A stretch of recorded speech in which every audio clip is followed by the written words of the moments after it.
Hello, my name is Marcus. I'm the compiler of a collection of therapy quotes entitled 1001 Windmills of the Mind, a collection of quotes taken from what's often called the psychodynamic or the psychoanalytic perspective, which long ago, as I understand it, was referred to by some as philosophical medicine or narrative medicine, helping one to be their own narrative medicine practitioner, helping one to use the idea of knowing themselves as a means of feeling better about themselves if they know more about themselves. Self-awareness, self-acceptance, self-empathy, self-recognition, connection to ourself. Then with that sense of connection to ourselves, then the natural response is that the golden ball can be there. Metaphor for the vitality and aliveness of our feelings. A wide range of feelings, needed feelings, appropriate feelings. Okay, like the sun irradiates, I feel, therefore I am. So we need that amness. If the amness is there, the feelings animate sort of out of that amness. I feel, therefore I amness. So this amness, or a sense of identity, or ontological self, psychological self, this sort of sense of self or connection to ourselves, this embodiment. In the Grimm's tale that Robert Bly likes to tell, called Faithful John, a personification of this inner embodiment, this feeling self, is that character, Faithful John. It's not like a separate outer character. It's just like a fantasy character to represent our aliveness of our being embodied. And in that story, Faithful John, that character, Faithful John, became a statue. That's the trauma. If the child doesn't get his needs met, and he cries about it and mother gaslights him, he freezes up inside, becomes petrified inside, or turns to a statue, or feels unreal like the Velveteen Rabbit, or flat or wooden, like that story about the carpenter who took out that block of wood and then carved out this little boy, and then it was praying for it to come to life. So we feel kind of flat like that. The general self-help expression for this is affect phobia. Fear of feelings. Affect means feelings and all this, right? So we have a fear of our feelings, right? Because to have our feelings triggers the memory of once upon a time the mother gaslit. You know, that's psychic pain. If the mother doesn't meet the baby's needs, she's Balatul, Misatul, and then the baby cries about it, and she says, "What do you want, baby?" That's a double pain. That's a double insult. Okay, there's a pain so utter, says Emily Dickinson in her poem. There's a pain so utter, it swallows the substance up. Okay, so the self, the feelings, I feel, therefore I am this whole ontological self, the sense of self, it swallows it up. Okay, and it becomes like a statue, or frozen, or petrified, etc. And then, because of that psychic pain, one then goes in a swoon. Emily Dickinson says, that's the endorphins numbing us over. Then we're stuck like that, it's frozen like that, like a statue, or like that frozen woolly mammoth in that block of ice up in Siberia. And our emotional life is stuck like that. And now enter the famous split between our inner life and our cognitive and other ways to develop. So a person can still get 10 medals or 10 PhDs or 10 awards, but we live to the extent that we feel. This is the issue. We're looking for this aliveness of affect, feeling and body. So even though we get 10 PhDs, a person still might say, geez, I thought by getting these 10 PhDs or these 10 medals, I'd get my feelings back. To get the feelings back, we've got to mourn the loss of the love that was needed. The love that was needed for the child to have his needs met, to have his golden ball. So what are we talking about here? Another way of saying this is underappreciated phrase. I want to emphasize it here. The baby experiences, drum roll please, flashing neon light please. Some kind of, how about a view of some kind? Let's see. Okay, drum roll please. I'm not sure how to emphasize this. I'm not experienced in this theatrical way of presenting things. But the child experiences what's called attachment trauma, often known as interpersonal trauma, relational trauma, more generally known as arrested development, stunted development, developmental arrest, or sometimes known as sort of an emotional fixation at some point between birth and 3. Sometimes the fixation takes place in the womb, in prenatal shock trauma. the baby experiences prenatal trauma, that can make them very hypersensitive. One shrink referred to that phenomena as emotional catatonia. Jeanette Perez has the more general term of emotional hypothermia, okay, or affect phobia. The jargon is alexithymia, no words for feelings. Means no. Alex, I think, means the feelings. Thymia, is that the words one? Alex, no words for feelings, right? Because the feelings come from the sense of self. The sense of self is squelched. The feelings are frozen. I still get distracted with the sky trains passing by. Monday early afternoon, so things are a little mellow, even though it's peak tourist season. Yeah. So let's see how it goes here. I'm sure I'll get a few interruptions.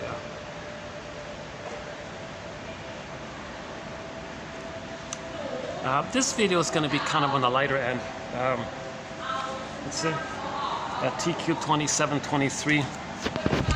This comes from an older book. A guy named Wilfrid Lay. Let's see.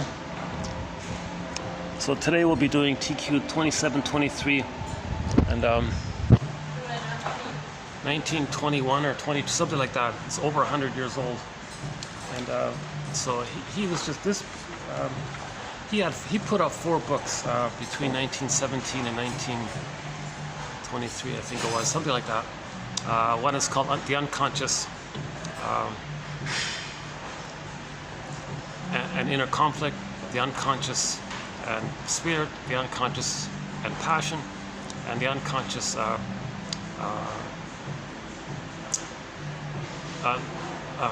for Education. So his conclusion was, why don't we teach teachers in the school system that there is such a thing as an unconscious and how it works a little bit. Maybe they'll be more mindful in their teaching styles, and maybe children can benefit if the parents have more awareness of this, and then maybe it'll prompt some of the teachers to have more self-awareness. Then they'll have more awareness of the children, rather than just repeat the bombastic trauma that was inflicted on them onto the children. So he was trying to interrupt this intergenerational trauma, or the transmission of trauma like this. So he had a whole book in this area called The Unconscious and the Child, or something like that, directed for teachers and all this. So it's just it's half of his material. It's just like a general self-help kind of public information for the public kind of thing. I'd say maybe about a third of it has some insights. So we did a few of his quotes in the last video. So today we'll do sort of the more general quotes. But in the next video, we'll do a third video on Wilfrid Lay's material. So so that means in total we'll be doing 2.5 videos of his work. Maybe I should start in on it. Yeah, so these are fairly light, but I include it because we can use all the help we can get, right? Thinking for oneself necessitates the prerequisite for knowing oneself. So if you want to have like self-agency, real self-activation, like setting goals and knowing what you like and expressing your interests, well, that necessitates the prerequisite of knowing yourself. Right?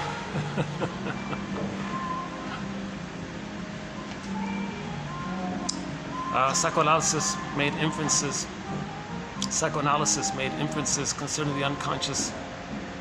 Psychoanalysis made inferences concerning the unconscious, similar to the inference made by astronomy about the existence of the planet Neptune before the time of telescopes strong enough to make the planet visible. So his little analogy is what in astrology, people didn't have telescopes to confirm that there was this planet Neptune up there. But they made inferences. They measured this, they saw this little clue, that little clue, had those stars did that, and something out there happens like this. So they kind of put it all together, and they made by the inferences, they concluded, I bet you there's a planet right there. Let's call it Neptune. But we can't see, we don't know. But through the inferences, speaking of stars, got stars above me here, right? Yeah, interesting backdrop today, yeah. So psychoanalysis is sort of similar. We can't see the unconscious, there's no like telescope like that, but we're making inferences that there is such a thing as an unconscious. Just as people made inferences that there was this planet Neptune or Pluto, or I guess it happened with all the planets, I guess. So what is the inference? Well, the unconscious is sometimes called the inferring mind. The inferring mind, making inferences. So the non-reporting brain is sometimes called the inferring mind, okay, the unconscious. So when the child experiences attachment trauma, it gets recorded in the inferring mind. This inferring mind is going to reveal itself via inference, in an inferencing way, and we got to be conscious and regard the inferences from the inferring mind as clues of the existence of the traumatic script, just as astronomers took clues to recognize the existence of Neptune. In other words, we have an inner Neptune, put it that way. Actually, Wilfred Lay calls the inner Neptune the inner Titan, meaning the story about the Titans. They're these characters locked in the ground. Sometimes they shake, so this power underground that we can't see. That's his idea of the iceberg metaphor. He uses so similar to the iceberg metaphor. So it exists. Our life force. This guy calls it craving, meaning you're like craving for attachment. And if there's a trauma there, and it's frozen, okay, if the organism seeks healing, it's going to keep on trying for it, but it's frozen, but it's going to keep on trying. So there's an inner conflict. There's an inner conflict. The need for mother's love, for his developmental needs, but simple, basic, classical conditioning. Those needs, the recognition of those needs, brings up those painful memories of mother's rejection. So the wish and the fear, that's inner conflict. And the child's nobody wants to live life like life is passing them by, sleepwalking through life, being numb through life, going through the motions of life, feeling that you're living the unlived life, feeling that you're living the provisional life. All these expressions. Zaz's song played recently, yeah, she talked about it. This woman felt like life was passing her by. And another recent quote by what's her name again? Danielle Quinados, I think it was her. She had a quote in there about this woman who said that life was passing her by, and she said that the therapy process is going to make a person realize that. Then they're going to mourn the loss of all that life they missed, all that time being sleepwalking through life. So that's a huge loss to not know yourself for all that time. That's another thing we got to mourn. Not only do we mourn the good, positive maternal experience that was needed, that never existed, you got to mourn that loss that wasn't even there. You got to mourn who you would have been had you been loved. Okay, and then all that time lost, and all the mistakes you made, just not making sense, going through the motions of life, in the confusion of trying to change the past. So we're missing life kind of thing. So life is passing it by. So there's a lot to mourn there. So that's so in our 60 threads that we now have in 1001 Windmills in the Mind, 60 topics, themes, chapters, e-booklets. One of the most important ones is the one called complicated grief, aggravated grief, the derailment of the grief process, pathological nostalgia, melancholy, etc. And so that refers to the emotional petrification that's going on inside, emotional catatonia.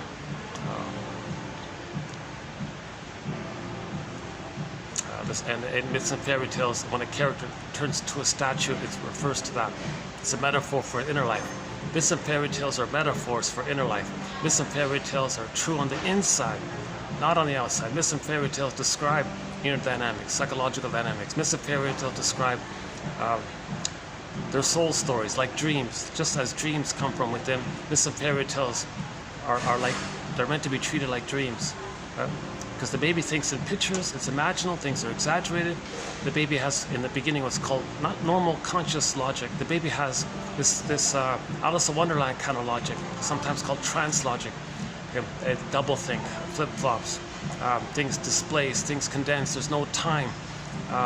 one up is down, down is up. Okay, like what the and the cat in Alice in Wonderland. I said, oh yeah, it's mad in there.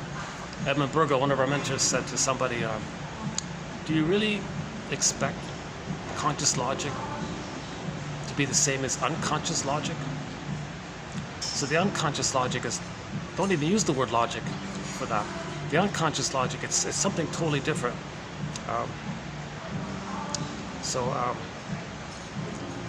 And when a person has a lot of trauma, the more trauma they have, the more they're going to be influenced by this unconscious logic.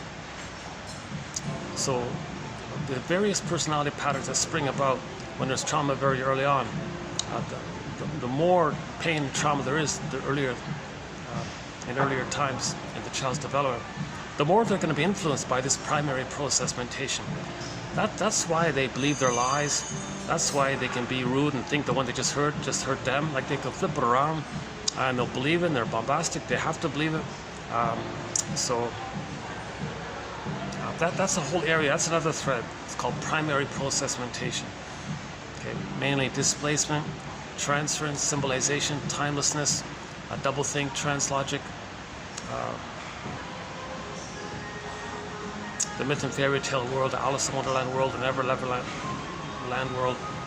Okay, all of these stories and myths and fairy tales describe trauma in the brain. The brain has that primary process mentation. It's sometimes called psychotic thinking or psychosis-like thinking or perverse thinking or perverted-like thinking.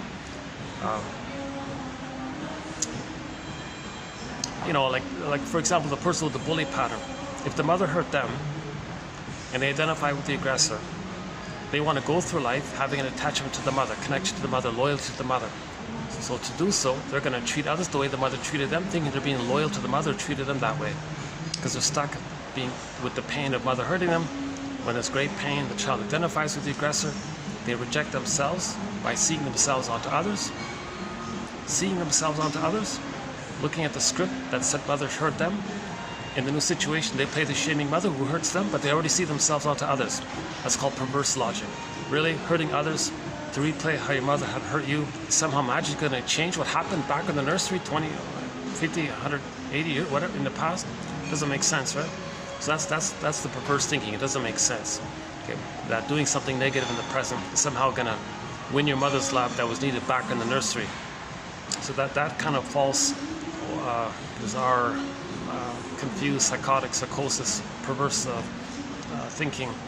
That term, perverse thinking, doesn't necessarily mean like fetishes and all those, the way you first might associate with that term. It just means distorted. It's like an emotional perverse thinking or psychological perverse thinking. They mean it that way. We don't really cover, in our collection here, we don't really cover the way over the top, complicated issues that the shrinks might talk about. I'm not a shrink, I'm not a professor, I'm not a social worker, midlife nutritionist, doula. So let's get my disclaimer out of the way. I only have a BA, I'm the compiler of the quotes. Boy, that coffee is really kicking in today, huh? I'm not normally a coffee drinker, but if I drink one, yeah, I really feel the immediate effects of it, yeah. See?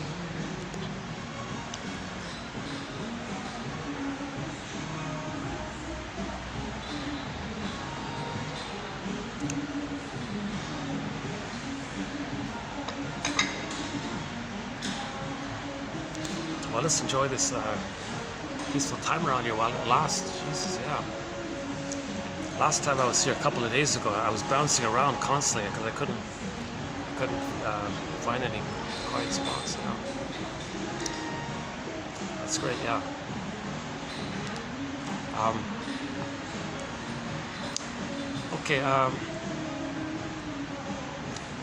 Okay, the inferring mind. So the first quote talks about the inferring mind. The inferring mind. When the child experiences relational trauma, he records it. It goes into the inferring mind, or the non-reporting brain. Again, the non-reporting brain, part of the brain it's called amnesic memory. It's recorded in the implicit memory system, the pre-verbal memory system, the pictorial memory system, somewhere in the brain before the person's capacity to have consciousness. So, in other words, before the age of 3 or ballpark, right? Before the age of, all the memories before the age of 3 ballpark, right?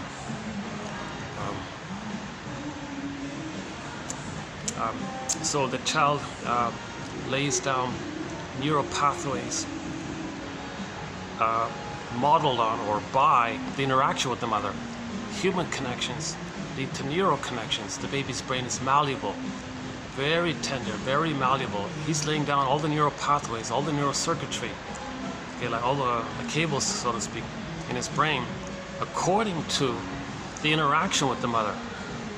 The baby needs a positive maternal experience to lay down a positive network, a positive blueprint, a positive script, schema, working model. Okay.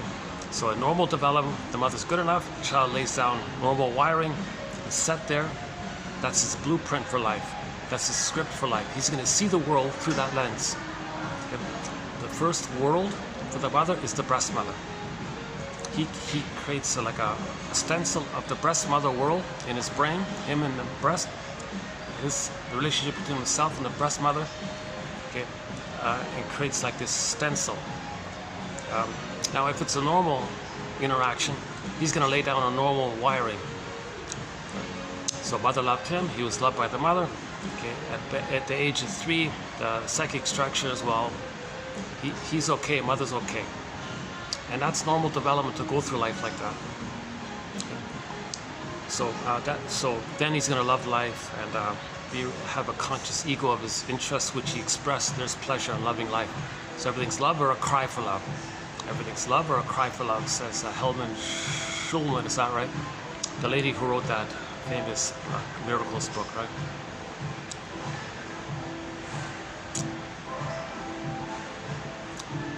But I'm also borrowing Zaz's song. She says, yeah, we want to love life.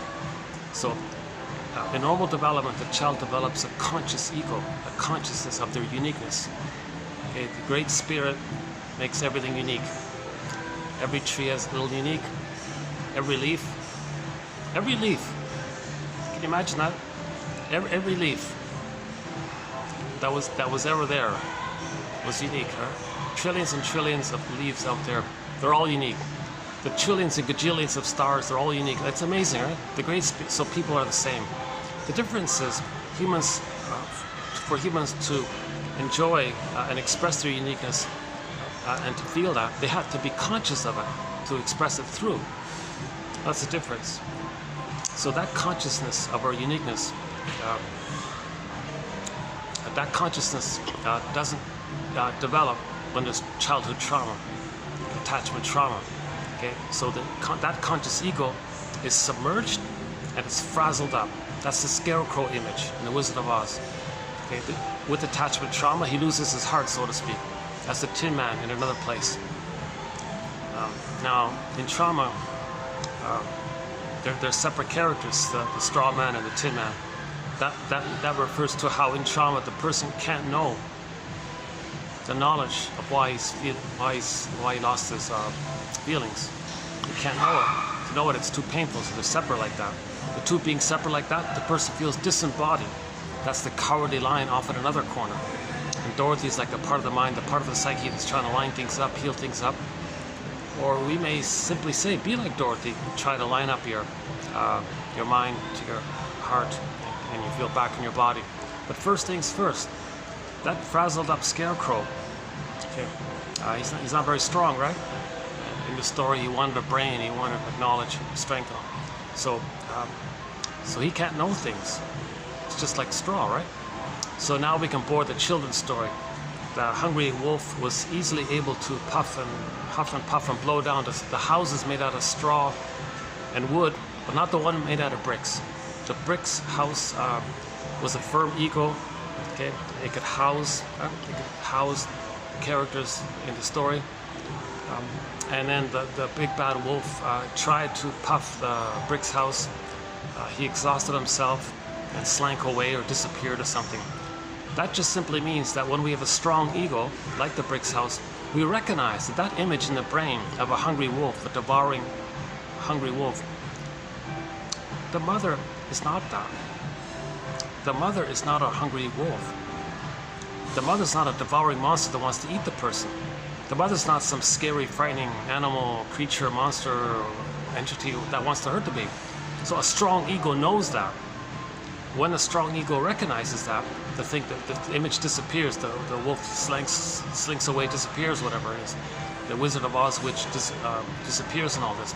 The Boar Queen falls down the trap thing, falls into the abyss. These frightening images all poof away or disappear, frizzle away or dissolve, whatever. It doesn't matter how the storytellers do it. They just go away, because once we have a strong ego, we recognize that all these frightening images in the brain, okay, are not real.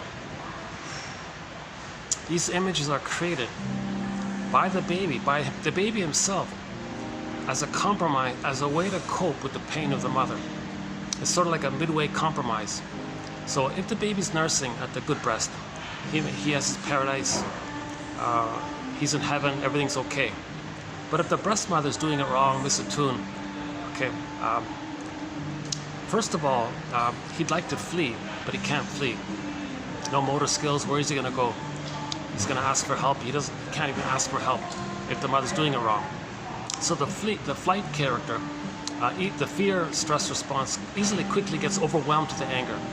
So now the child's going to be angry at the breast mother, okay, and he's going to get all this cortisol, adrenaline, because now he's angry at his mother. Now he wants to, like, come on, mother, do it right here. Mother's still doing it wrong. So all that anger, it's going to click up into his brain somewhere, into a fantasy world where he wishes he could control the breast. But the mother's so stubborn in her misattunements, malattunements, his unmet need ends up with oral greed. He's starving now. Now he's the hungry wolf, in other words. The baby's the enraged hungry wolf, put it that way. So now he has the fantasy that he's going to devour the breast, control the breast, own the breast, so he can control it, have it, possess it, make it make it do its job properly or something like that. So the baby has all this oral greed like this. He's enraged in oral greed, right? Now,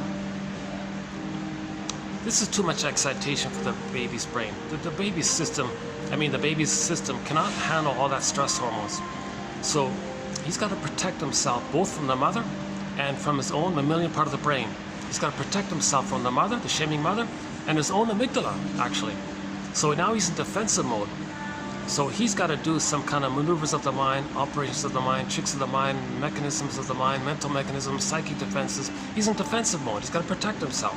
Enter the phrase defense mechanisms or psychic defenses. So the most common basic psychic defense mechanism the baby's going to adopt, well, one of them is called projection. Okay. So the mammalian part of the brain is going to send him stress hormones.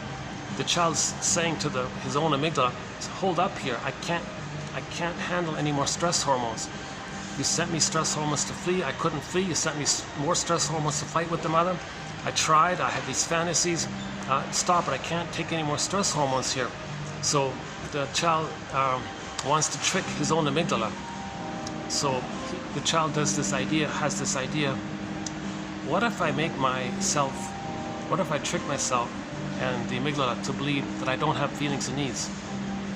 The amygdala says, what are you talking about? Well, you're sending me, so let's imagine a dialogue between the child's mind and his own amygdala. What are you talking about?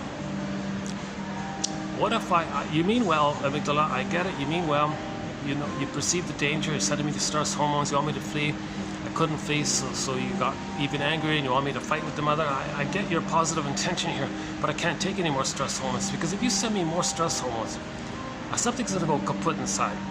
It's like a guy in a car with the gas pedal to the metal and the brake pedal pressed down as hard as it can go. Something's gonna go wrong with that car. Well, that's like, I'm in that situation. I don't want my organs to fail. I don't want some cells to attack other cells. I'm immune. Like, I've got to protect myself here. The amygdala says, well, what do you want me to do here? Well, let me trick you. What do you mean, it says. What if I were to make it appear that I have no needs and feelings? How are you going to do that, it says. Well, this rage and oral greed, that's me, that I feel, I'm going to project it onto the concept of the mother, called the mother imago. And I want you to look at the mother imago and say, the mother's enraged and a devouring monster, wants to eat me. I don't have these feelings and needs. The mother has these needs and feelings, not me, her. So the amygdala is tricked, fooled by this, so he stops sending cortisol. So this comes at a huge cost, but the child is protecting himself. It's called defense mechanism, psychic defenses, right?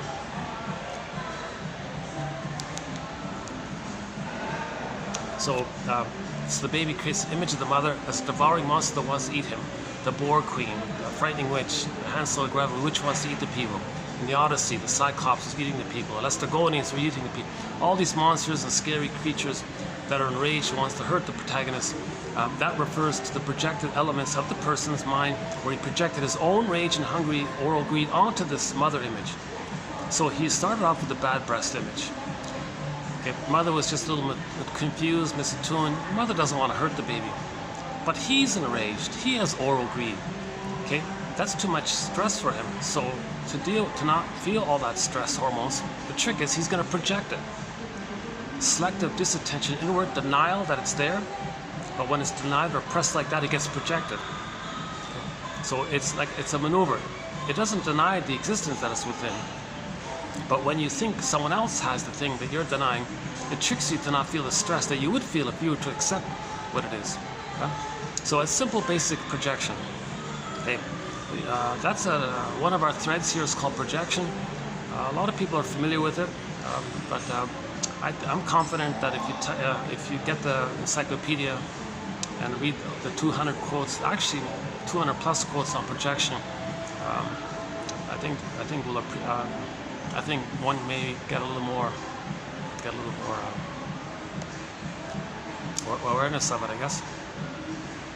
So projection just means you don't want to admit it, because if you were to admit something about yourself, like the baby feeling rage and oral greed, he would get too many stress hormones. He doesn't want to feel all that anxiety and stress hormones, and he can't deal with it.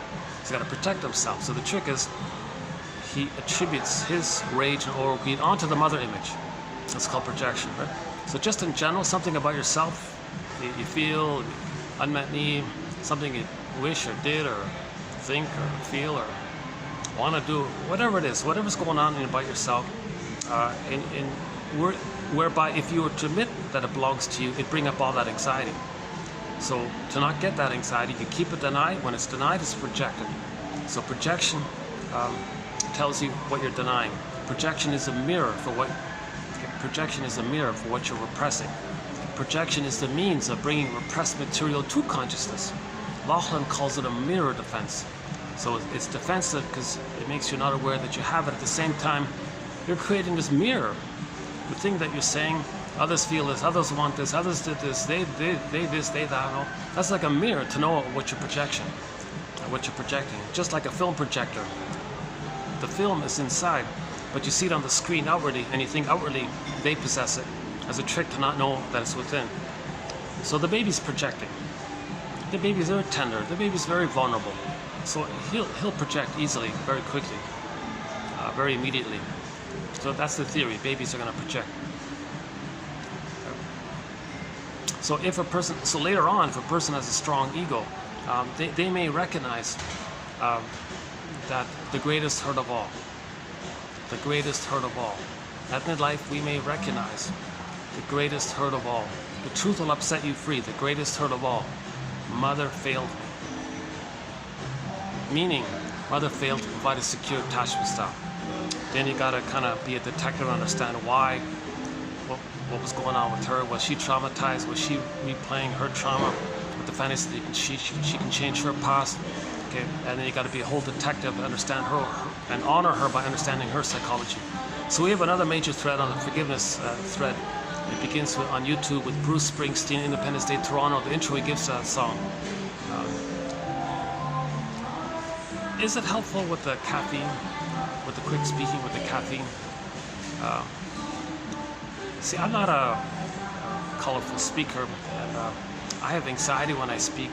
So I'm hoping maybe the caffeine will kind of skip over my anxiety or something. How's the lighting here? We're gonna get some good lighting. Oh, losing the lighting here.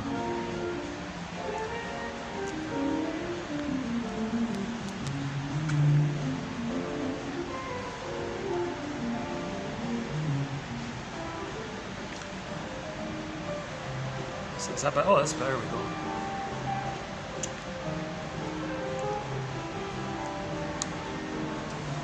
So yeah, if we have a strong ego, and we recognize that our needs didn't get met. Now, the developmental needs is for the person's emerging self. The child has an emerging sense of self that's like emerging, that's trying to emerge. So, and it got frozen, petrified, turned to stone. Okay? And when the child's needs didn't get met, he was crying. Mother gaslit him, so he got frozen by that as well. So both needs being unmet and the feelings, meaning the signals that the feelings didn't get met. Okay? So both, double insult. The child freezes up inside. That's the trauma. Now later on, if one were to recognize that they didn't get a secure attachment style, that their needs didn't get met, and that's why they froze up, and then you understand that the mother was traumatized, now things make sense. And in the free associating and in the talking process about this, called the yang of healing, when you feel safe in the presence of a caring witness, as the yin of healing, that then we're engaged in the mourning process. And that means you're capturing and giving a time and a place for the past. The metaphors, the ghost is laid to rest. The life force that's bound up in the past can be freed to move into the present. That's the healing journey, to make that kind of let go. To let go of the past, you gotta admit it. Lay the ghost to rest, then the life force is free to the present. If you don't do that, the life force is still in the past. That's the idea of the ghost. You're dwelling in the past, living in the past, lingering in the past, because you didn't live it, couldn't capture it, couldn't know it, couldn't perceive it, mentalize it, conceive it, recognize it, split off, disassociate it. It was overwhelming. So it's like now and all of your emotions are in those memories. Like, whoa, so that's why a person's numb in the past like this. So if we can lend secondary meditation, some interpretation, some conscious, some theory, that's why we have these 10,000 quotes. These 10,000 quotes are an attempt to capture and recognize some of the past, so the ghost can be laid to rest, and the life force that was confected or emotionally invested in the past can be freed up for the present, so the ghost can be a so-called ancestor or an elder, metaphorical elder, and then we can be ourselves, and we have the support of the past memories. But if the life force is still attached in the past, that means we're still living in the past, dwelling in the past. If we're still living in the past, dwelling in the past, okay, Bergler describes it using the simile of a 45 music disc record. Okay, so everything's love or a cry for love.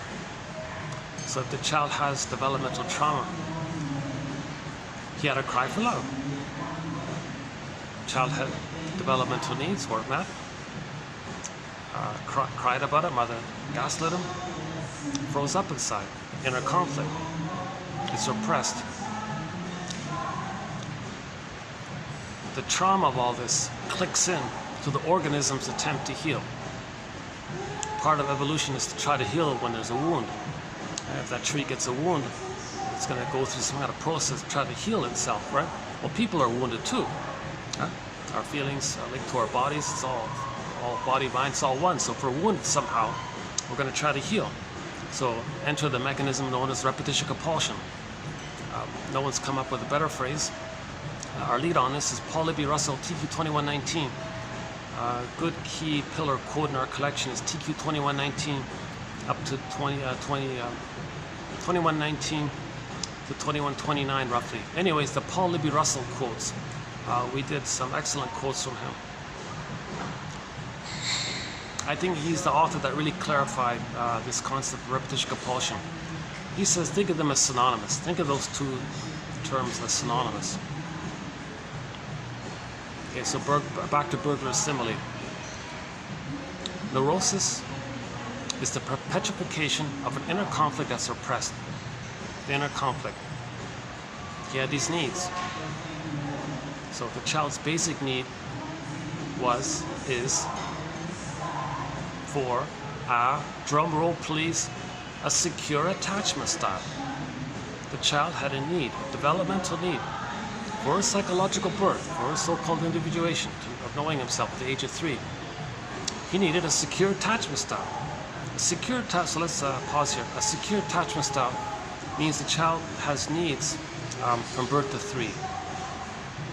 Ballpark subdivided into 3 phases. The first phase is from birth to 4 to 5 months. That's called extended paradise, extended Shambhala, extended Shangri-La, extended Nirvana, extended Garden of Eden. Just the 2 of them. Mother-baby dual unity. Baby's needs get automatically met through mother's reverie, her attunement, her presence, her soothing. Mother sees, hears, feels the child. Mother is there for the child. Mother responds to the child automatically, and it's smooth. Let the music play on. Rhythm of safety, just like it was in the uterus. Baby, cord, placenta, mother, mother, placenta, cord, baby, baby, cord, placenta, mother, do, re, mi, 1, 2, 3, A, B, C. It kind of flowed, it was smooth like this. When the baby's nursing, suckling, nerve lines line up, cable line, baby, nerves, mother, mother, nerves, baby, baby, nerves, mother, mother, 1, 2, 3, it all kind of flows like that. Just in time, okay, so skin to skin contact, the baby's sleeping on the mother constantly for the first 4 to 5 months, ideally. And so the child has the rhythm of safety. And when the child's suckling, the nerve lines in the child fizzle in with the nerves in the nipple, breast to the mother. So now the baby's signals can zip along, I guess, to the mother. She picks it up and responds. So that's the paradise. It continues. And this kind of reverie, so mother's reverie, her presence, her attunement, her being present for the child, he's going to record all that. Human connections lead to neural connections. If the child can record this rhythm of safety, this positive maternal experience, this positive maternal holding environment, okay, mother's reverie, attunement, or acceptance, if the child can record all that, then at roughly 4 to 5 months, Mahler says, a developmental shift takes place.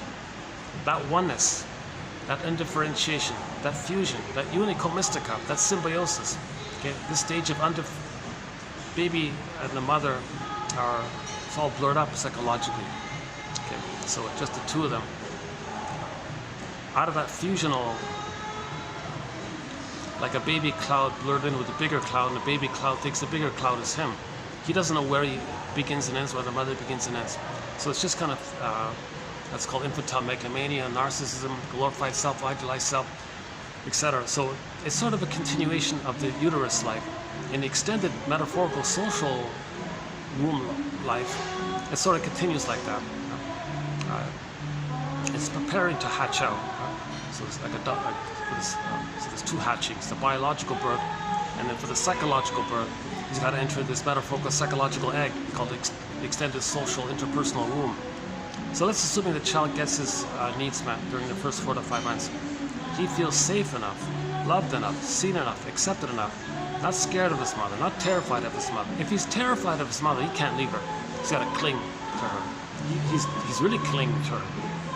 He might even just become like her, thinking he's one with her and he can't leave her. That's the mother complex.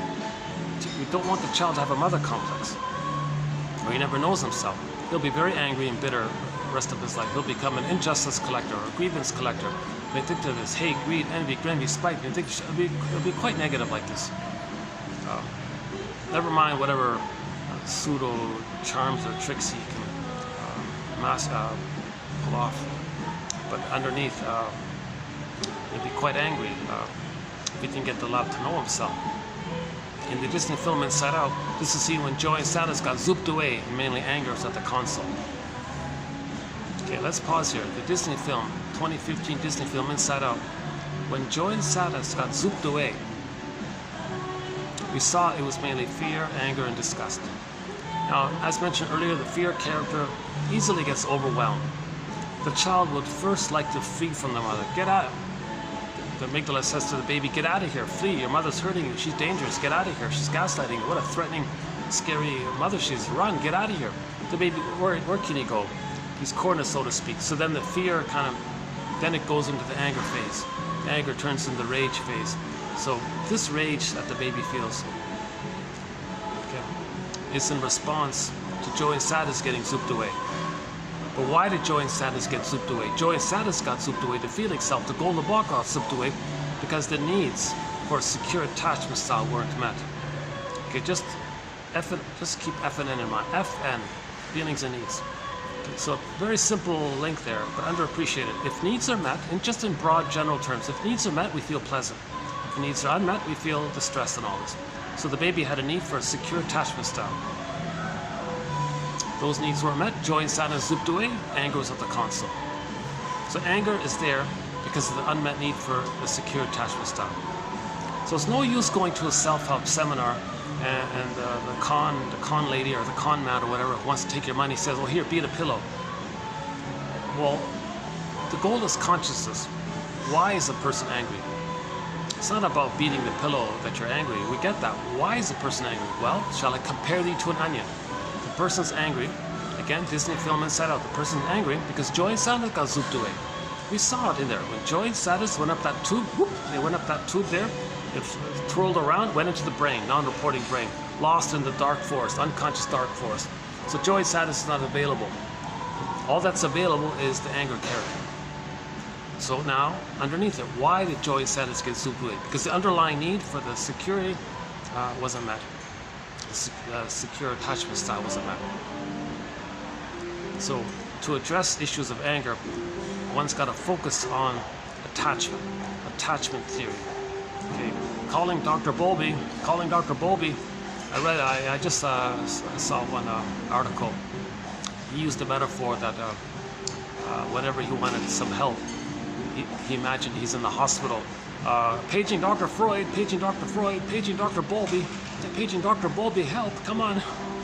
No, that's not bad. I might try to experiment with it a little bit here. Yeah. Paging Dr. Masterson. Yeah, maybe it works.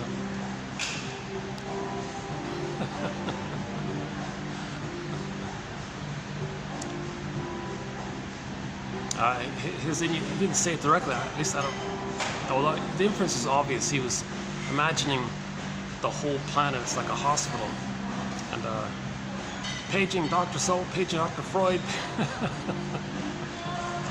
Let me experiment. I just found it just before coming out this morning. So let me experiment with it a little bit. So this video will be paging Dr. Lade, Wilfred Lade. No information about him. I googled his name. I couldn't. Nothing immediately came. Maybe it's in there somewhere, but at first search I couldn't find out anything about him. But his 4 books are okay. It's not bad. Yeah, unconscious, the unconscious and inner conflict, the unconscious and passion, the unconscious and the spirit, and the one about the child, meaning for parents, for school teachers and educators and all this. So we did some of his quotes in the last video in 27, 22. We'll do some more here in 23, the more general ones. And some of the more specific ones of his will be in the next video in 24. Yeah.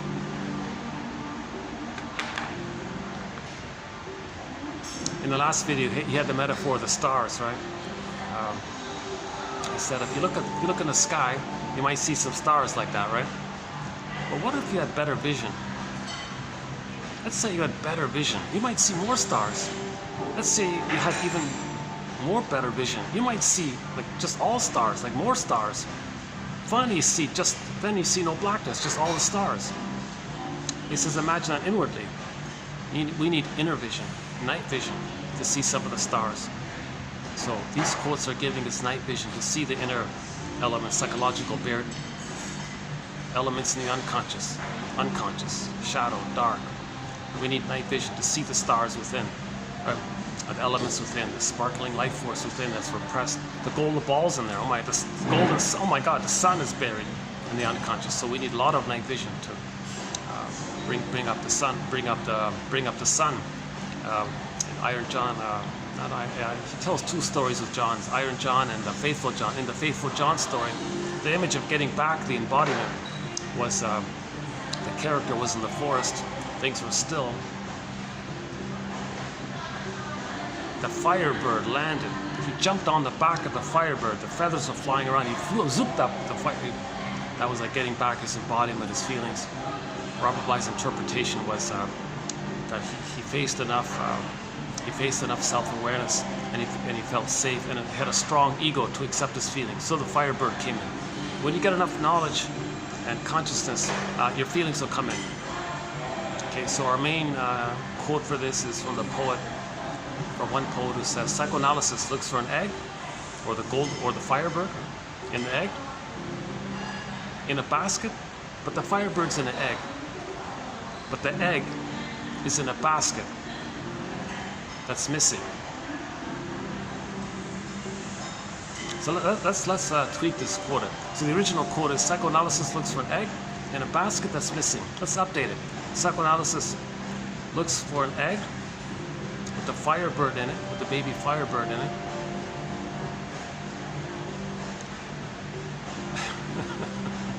And the basket's missing.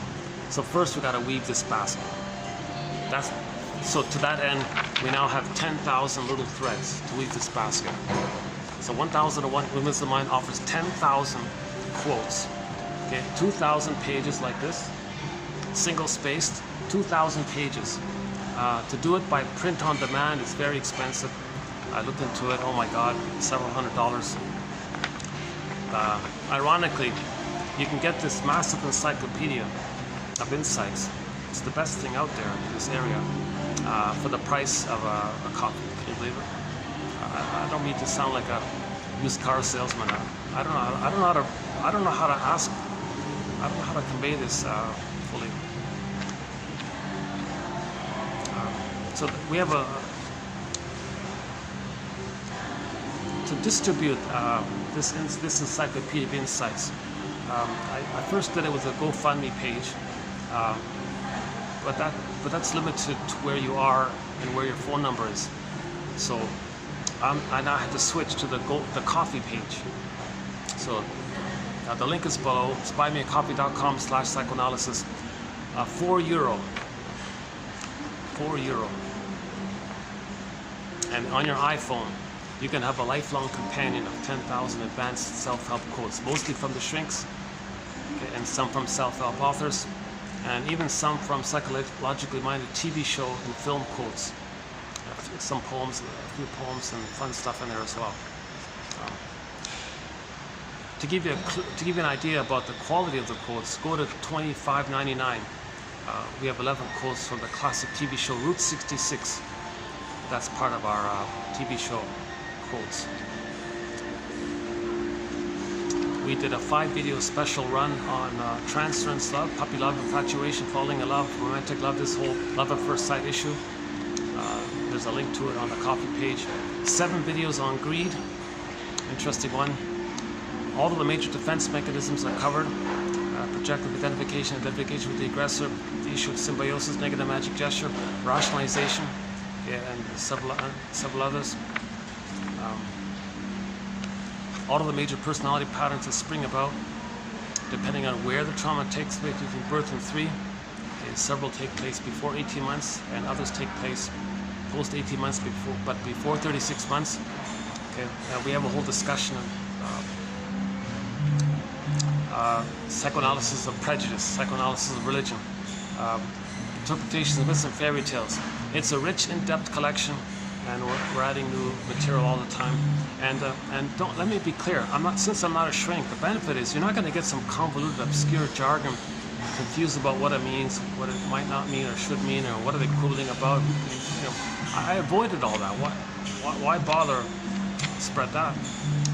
That's their little squabbles about themselves, because maybe as Gio Vaccini says, you know, some shrinks are compensating for being confused, so they want to come up with some convoluted jargon to make themselves feel better. So I've avoided all this.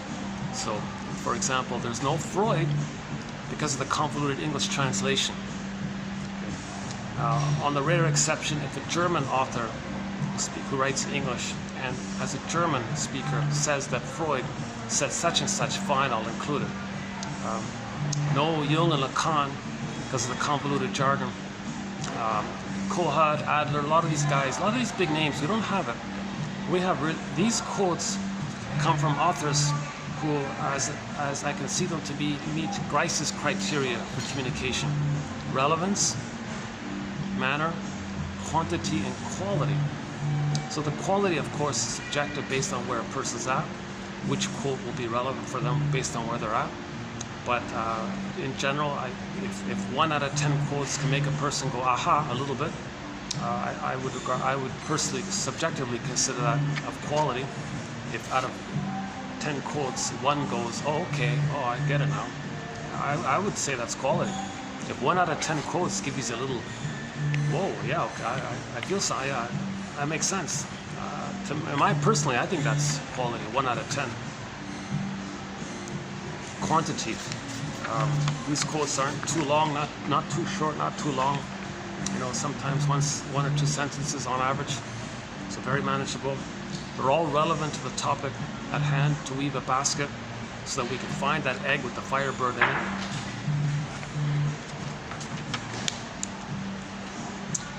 And the manner, yeah, the manner. So these shrinks have self-recognition. They're trying to heal themselves. So they're coming from that kind of place. Most of these quotes are written by medical doctors. Do no harm, right? Medical doctors. These are shrinks. Like medical doctors who then upgraded, who then changed their specialty to psychoanalysis, right? See, most of these shrink quotes, they're medical doctors. And they got tired of just treating the symptom. They want to understand, wait a minute, let's look at the cause of the symptom. Identify the cause of the symptom, then you won't get these symptoms. If you just squelch, like play whack-a-mole with the symptoms, it's just going to pop up in some other way, maybe even worse or something. So a lot of these shrinks are interested in this area because the symptoms are telling you that there's an inner conflict. Symptoms, psychosomatic symptoms, reveal that there's a conflict. Interpret the symptom as a message, as a cry. Understand the symptom as a conversion of the blocked emotions that can't flow. The image is water converts to ice. Water converts to ice. It converts. Emotions blocked, can't flow. It converts into a physical symptom. So our lead on this is John E. Sarno, S-A-R-N-O. Yeah, John E. Sarno has a few books in this area. So that's one of our threads. The body bears the burden. One. Right? Every body tells a story. The body remembers. The body. The symptom reveals and conceals the inner conflict.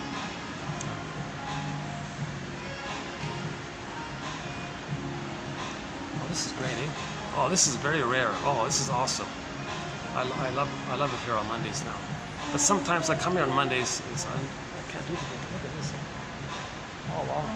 That's it. Oh, that's great. Look at that.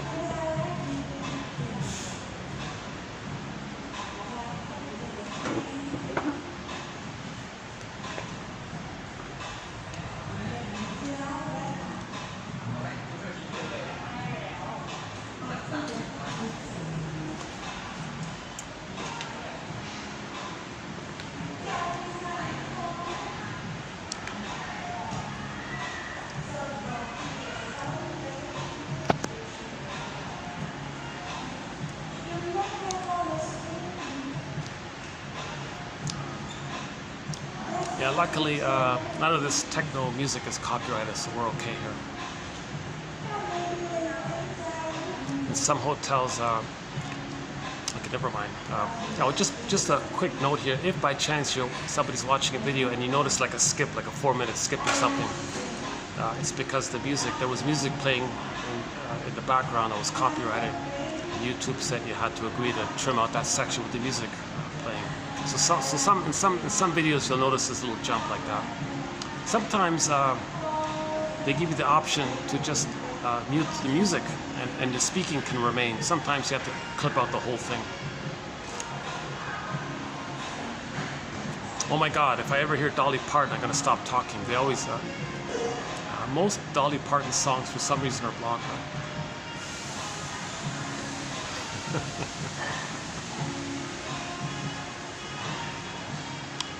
Oh, shall we talk about our soundtrack? Oh, we have an amazing soundtrack to 1001 Windmills of the Mind.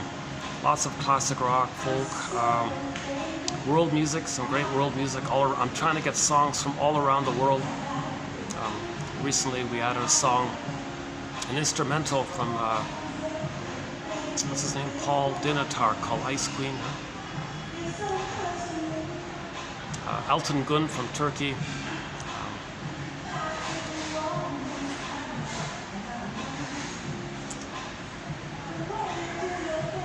Lots of songs by indigenous singers, Robbie Romero, that Heartbeat song, and Susan Aguilar and Beatrice Deer, Edie Sappi,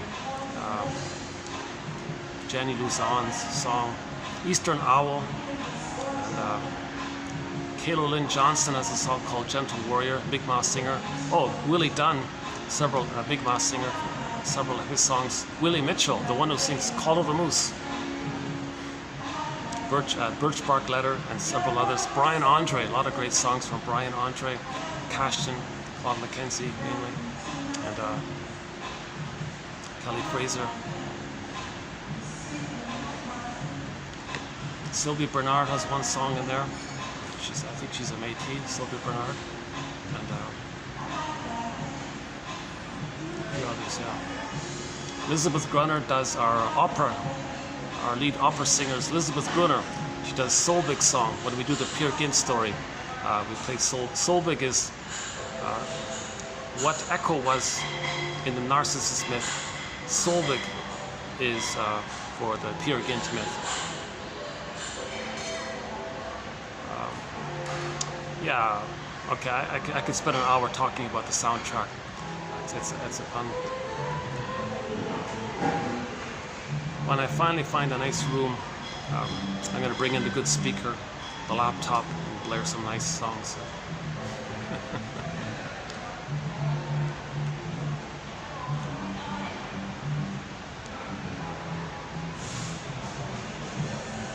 Okay, let's just quickly finish this point up about the 3 blocks of time regarding the child's developmental needs for his identity. So he's an emerging self. It says identity. He has needs for his identity. Mother, I have these needs. For the first 4 to 5 months, I have the need for a positive maternal experience. For his identity. Needs unmet. Enraged. Mother shames it, doesn't get the signal. Okay, frozen inside. Okay, turned to stone inside. Assuming the child does get those developmental needs met from birth to 4 to 5 months, he feels safe. He feels safe enough that his self-concept, his self-representation, his impression or understanding or sense of himself can hatch out of the previous fusion of the two being one. Out of that fusion of the two being one, he feels safe to hatch. Now he's starting to separate from the mother. Okay, and simultaneously as he's separating from the mother, he's going to start to get to know himself. That whole process is called the separation individuation process. It begins at 4 to 5 months, and it's roughly at the age of 3.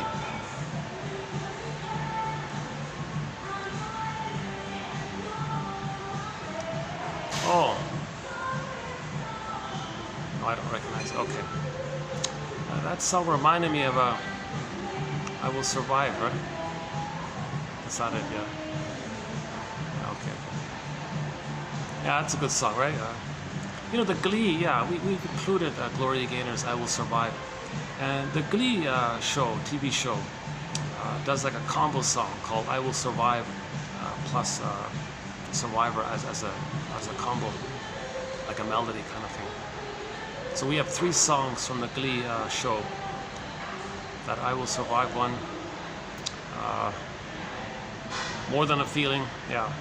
That, to my mind, that's the best, that's one of the best covers of More Than a Feeling. It's from the Glee show, right? Kelly Clarkson does a nice version of it as well. The third one in there, yeah.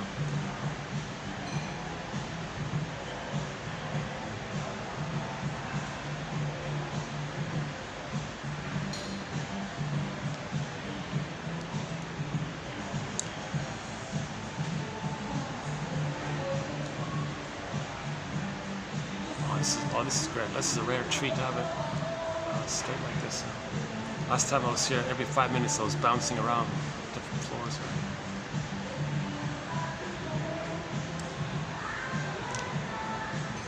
That's good because I can get more in, I can get more material in, I think.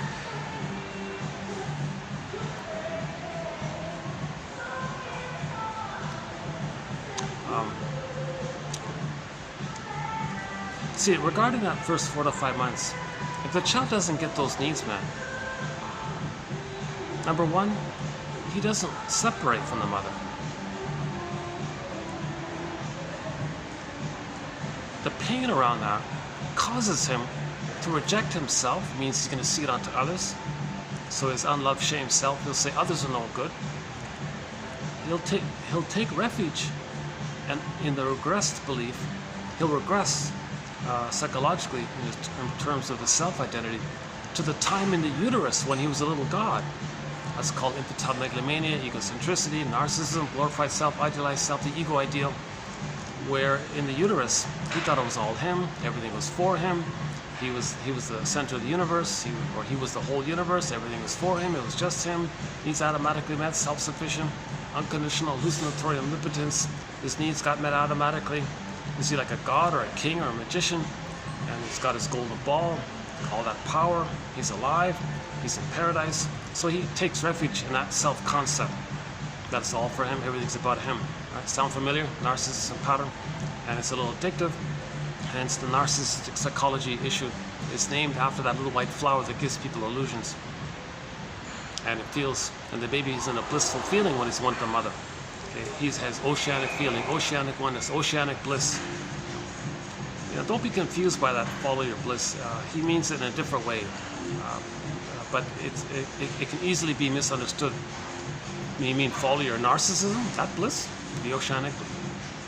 Joseph Campbell. He means after you forgive your mother and differentiate and get sadness at the console, more the loss and joy comes to the console. Then you know your interest. That's your bliss when you express your real self. That's what he means by follow your bliss. But you got to go through what's called the hero's journey to get there. Okay, so Campbell calls it the universal monomyth, called the hero's journey. So to follow your bliss, you can't just skip all that. You got to first go through the hero's journey, or the second journey in midlife, the midlife audit, the midlife examination period. Whether or not there's a precipitating issue, like a physical symptom or a divorce or a break, or something happens in midlife or something. Usually there's some kind of delayed onset of the trauma. So roughly midlife, there's some kind of delayed onset of that trauma. Developmental trauma is kind of buffered over with the personality, like a sponge kind of thing. That sponge wears out at midlife, and then we recognize it. So roughly at midlife, on average, most people get it somewhere between 35 and 55 or something. They get this sense, something's off here, I'm missing something. Or why are they more irritable? Why do they now display symptoms of PTSD? They don't recall any shock trauma, but suddenly they have PTSD. Why do they have PTSD suddenly? Why do they have like a nervous breakdown or irritable, don't sleep, little things, exaggerate a stutter reaction? Like, why do they have PTSD now? Well, they had trauma.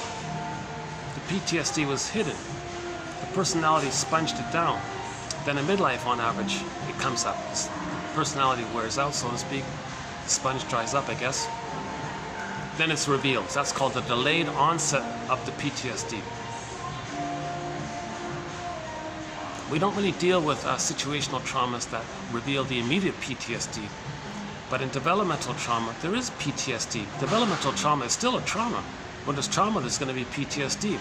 But in developmental trauma, relational trauma, attachment trauma, okay, arrested development, that kind of developmental, psychological, emotional trauma, okay, not necessarily related to kind of like specific shock trauma, like that kind of emotional misattuned, mother using the baby, mother exploiting the baby, using her, she's angry, mother has she's angry herself and uses the baby in her battle with her mother. That kind of complicated interpersonal relationship, that's a kind of trauma.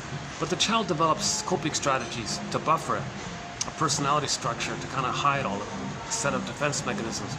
But you keep using that again and again, it's tiring. It leads to emotional fatigue, soul loss, burnout, and then you get the PTSD. So at midlife, a person goes, whoa, there's PTSD here, or something's really wrong here. So that then you go on the hero's journey, the second journey. So in the hero's journey, the monomyth of the who am I, where am I? Sleepwalking through life, going through the motions of life. Well, what's going on here? Why is the person emotionally frozen inside? Well, what happened there? Okay, now you become a detective, forgive your mother, mourn the loss. Then the firebird comes in. You jump on the back of the firebird and you ride the firebird. Okay, then you then that implies you got a consciousness that allowed the firebird to come up. Then when you get more your embodiment, then you have a conscious ego that recognizes your uniqueness. And that's follow your bliss that way, meaning expressing the capacities of the real self, the gifts of the real self, the uniqueness that we all have, and you express that uniqueness. There's the joy running the console, there's loving life, there's the meaning in life to expressing your uniqueness. Okay, that's what the positive meaning of what he means like that. But I think he doesn't clarify when he says that. A lot of people quote that, they don't offer that kind of build up to that, right? So when people hear follow your bliss, you mean follow my narcissism, follow my greed, follow my selfishness? Do you mean that? Okay, that's a misuse of the phrase, right?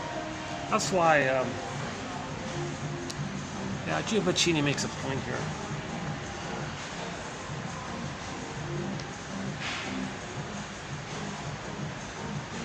Yeah, I'm going to end up with Giovacchini's quote here. He doesn't say specifically who he had in mind with this quote, but I totally get what he's talking about. A lot of shrinks in the past, in particular, were depressed and they were trying to come up with theories, and they managed to make them appear. They managed to make themselves look important, and they would create some convoluted jargon. People were confused, made them feel important. They made others helpless. They were the aggressor. Because when they were a baby, they were helpless. They make others helpless. Because when they were a baby, they were helpless. The mother had the power, and they felt helpless. Identify with the aggressor. Use jargon to make others helpless. They feel one with the mother who made them helpless. So these guys are not really helping others. They're just looking for their egocentricity needs met. They're looking for their narcissistic, constant greed, oral greed. They're addicted to this kind of thing, right? So Giovacchini was making reference to these kinds of things.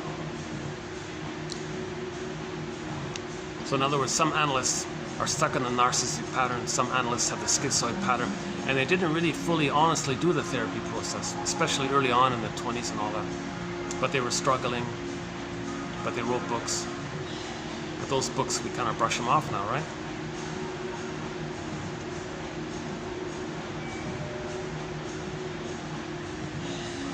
Yeah, so here's the Piero Giovacchini quote. All right.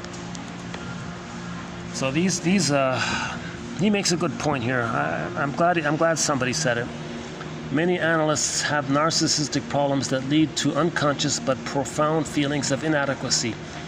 There may be accompanying problems in their capacity to understand and assimilate subtle and difficult theoretical issues. To compensate for their shortcomings and to bolster their narcissism, they construct theories in a ponderous, pedantic, but serious fashion to cover over their lack of substance.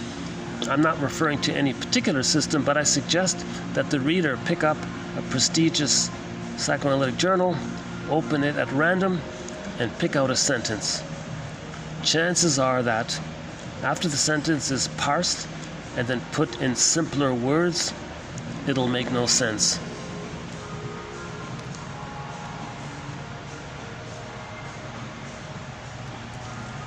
Lee Grossman says the same thing. Look up L. Grossman. He has a quote pretty much exactly like that. But in his case, it was confession, because he's guilty of it himself. See, he was trying to confuse you that he knew what he was talking about. So he confessed that when he doesn't know what he's talking about, the gap in logic, he bridges it over with some glittering generality. He projects and wants you to think that others are doing it to distract you, that he's doing it. Now, when I read his book, I was thinking that all the time. Oh my God, you start off okay, and then like there's a gap there and you're saying something else and you're using some pedantic kind of attitude here and you're wanting to brush it away and confuse people with some innuendo or something. Okay, kind of the next sentence, he kind of did that most of the way through. He did make a few points that I managed to pluck out, I think, and I included in our collection. So we did one video, or two videos, I think. We did one or two videos of his quotes about 2 or 3 months ago, a guy named Lee Grossman. And in that book, he was saying but others do that. But he mostly did it. So he was mostly like that himself. But the main point that he makes that I plucked out was his clarification of the jargon, the perverse thinking. So that term doesn't necessarily mean like any kind of physical issue, like with the fetish and perverse thinking, or the perversion of the fetish. Right?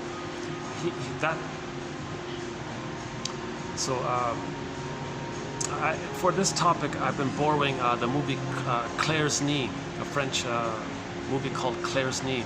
Some guy had this perverse fetish, right? He would see a woman's knee and had the emotionality of what a baby would feel when he saw the breast. He, as an adult, had that emotionality. He had this wild, glittering, gleeful, giddy excitement when he saw the woman's knee. And the whole movie was about his like giddy excitement about women's knees. And finally, he saw Claire's knee, and it gave him the most excitement. So that's the so-called fetish issue, and that's considered one of the perversions. But that's like a physical thing. You can take that psychology like that and just broaden it in other areas. So you can detach it from the physical application of it and just broaden it and use it as like an emotional, psychological perversion. So a lot of stinger personality patterns, bully patterns, Iago personality patterns, okay, narcissistic patterns, they have perverse thinking. Like psychologically, emotional, mental, psychic perverse thinking. Shaming others to replay how their mother shamed them, thinking that they're going to get the love that they needed back in the nursery. That's perverse thinking. That's what he means. So he offered some clarity about that term, and I was very hesitant with it for a while, and then finally I got around to it, kind of thing. But other than that, most of what he said was like that. Now, personally, this quote here reminds me of Mr. Jung. Jung and Lacan are good examples of this. I don't know if he's referring to them, but personally, if you take a sentence from Mr. Jung, be very careful with it. You go, well, he starts off okay, yeah, and then he throws in some glittering generality at the end. So he like put an emotionally triggering word over there to distract you with your emotions or something. But what are you really saying here?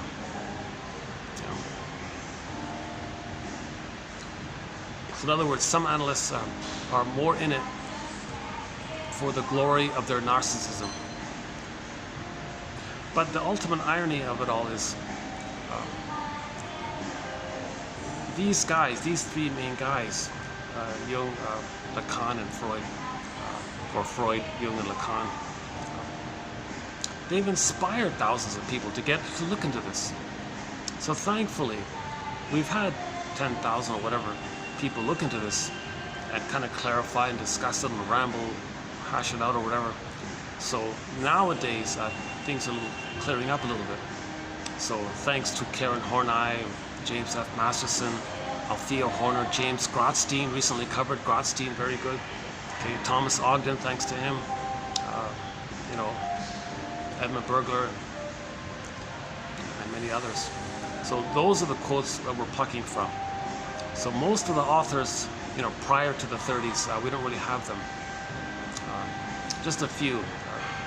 This one here is an exception. Mr. Lay here, Mr. Wilfred Lay. But it's a good exercise. He's right. It's right.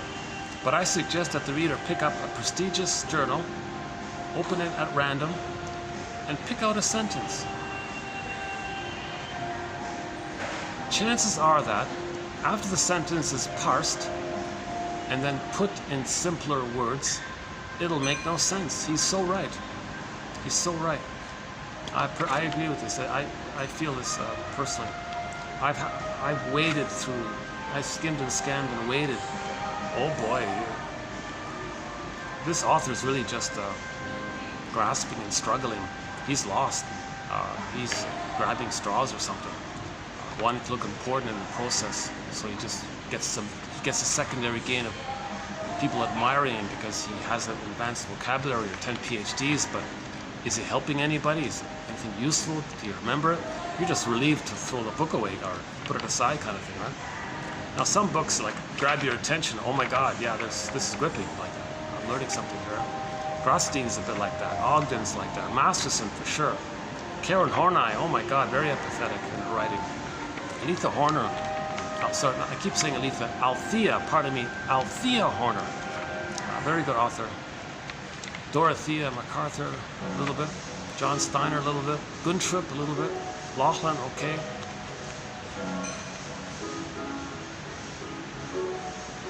Basically, any quote in our collection has some clarity.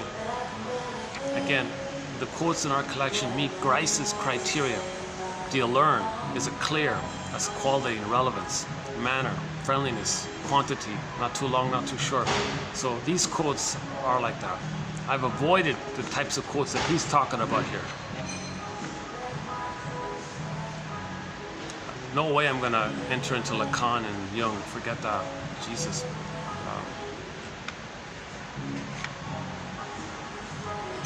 And the English translation of Freud, forget it. If an English author, and I know he's an English speaker, and he's quoting Freud, I automatically assume he's quoting the convoluted English translation of Freud. I'm not even going to skip it. I don't want to enter into that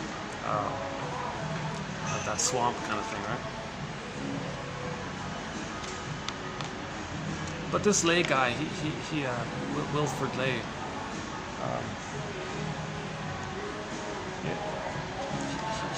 remember he's writing in 1917, so some of it, whatever.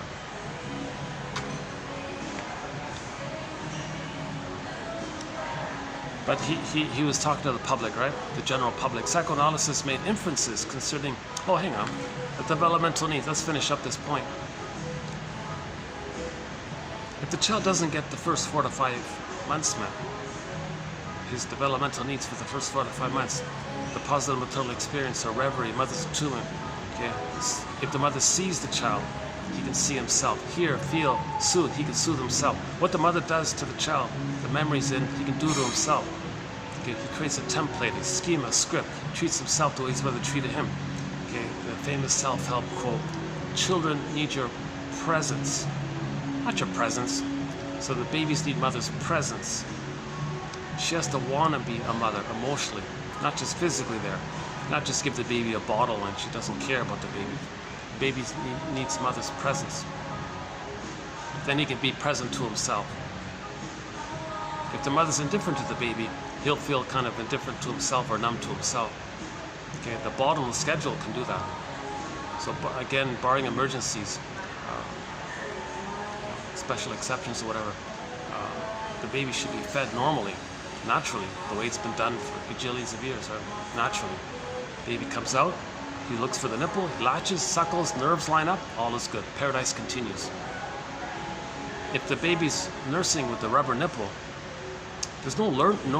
there are no nerve lines in the rubber nipple, like a plastic bottle.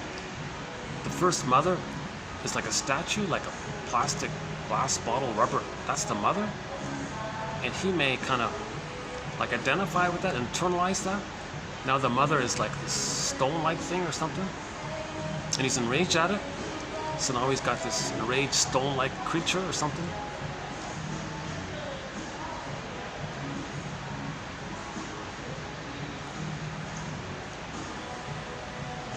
Oh, this is amazing, really. Wow. How ironic that was. Such a busy day. God, this is the best. This is really the best venue for me. Yeah. Takes me a while to get here, but it's well worth it.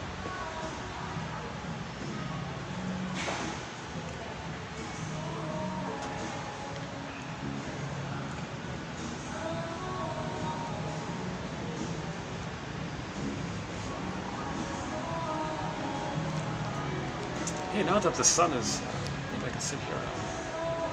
Which is better, here or over there?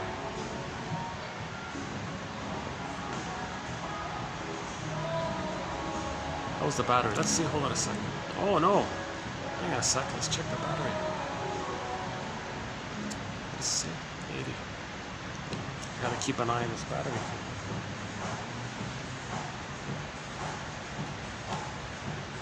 If the child doesn't get his needs met for the first 4 to 5 months, he can't separate from the mother. He'll be enraged by that. He'll have what's called the infantile yardstick. Later in life, things have to be perfect, or he hates it. It's called the infantile yardstick, like that. So that'll lead to all or nothing thinking, perfect or forget it thinking. Miriam Minerbo from Sao Paulo, Brazil, quoted her client who told her, quote, "If a fellow I'm dating doesn't give me everything, he gives me nothing." That was her attitude. That's the place of the baby at the breast. The breast is everything for the baby. The breast mother is everything for the baby. Click and let's press the play button for Barry White's song, "You're my first, you're my last, you're my everything." Okay. If he doesn't get that, doesn't get to heaven, then the bad breast experience is the monster that wants to eat him in his perception. He's got to deny that. That's not his mother. He's got to hate that and not think that's his mother. So it's either the good breast experience or he devalues. So that's called idealization or devaluation. So great love there or great hate there. So that's called a splitting mechanism. Oh, look at that, eh? I got this star-like quality here. Well, that's a fun backdrop there, yeah. It looks like I'm on a spaceship, right? There's the ceiling.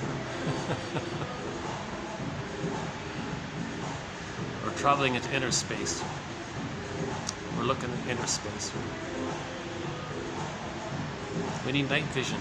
We need night vision. We want to see more stars within. We want to bring up more light within, more aware. Now, if the baby's not traumatized and he has his golden ball, we don't need to worry too much about looking within. We want to look within to know the traumatic script, to recognize it, to lay the ghost to rest, and update the script. Okay, so Lita Horner puts it this way: the interpersonal leads to the intersect.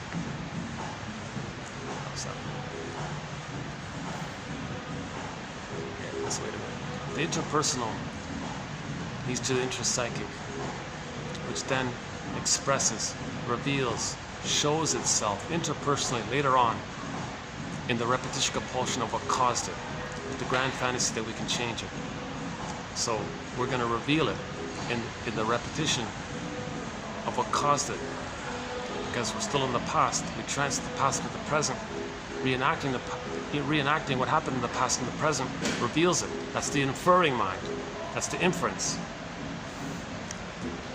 Psychoanalysis made inferences concerning the unconscious similar to the inference made by astronomy about the existence of the planet Neptune before the time of telescopes strong enough to make the planet visible. So we're making an inference. Our behavior in the present is an inference of the trauma of the past. It's called transference, repetition compulsion. We transfer the past into the present, restage like a theater thing in the present that metaphorizes the past, so we transfer the emotions of the past into the present, see the present as a new edition of the past. The baby experiences the trauma in a place of timelessness, infinite, no time, timeless, no time. So all time is that time. The present is the past emotionally. All time is that past time. Every time is that past time. Okay, so in the present, it's still that past time. And in that past time, the baby doesn't want to be in that pain. So the trauma clicks in the repetition compulsion, but he was traumatized. The repetition compulsion is the fantasy that he can somehow change the past, undo the past, get the love that was needed in the past, get a better loved outcome for the past to replace the painful. It doesn't make sense because in the present, it's not the nursery.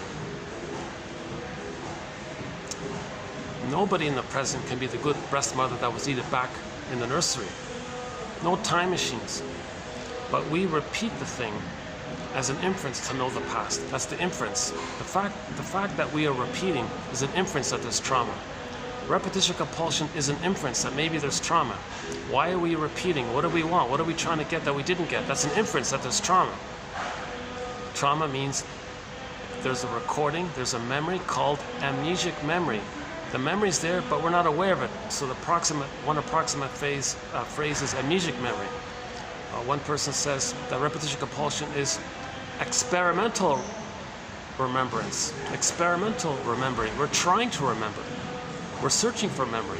We're searching for story. We're searching for knowledge. Then we can stop repeating once we get it.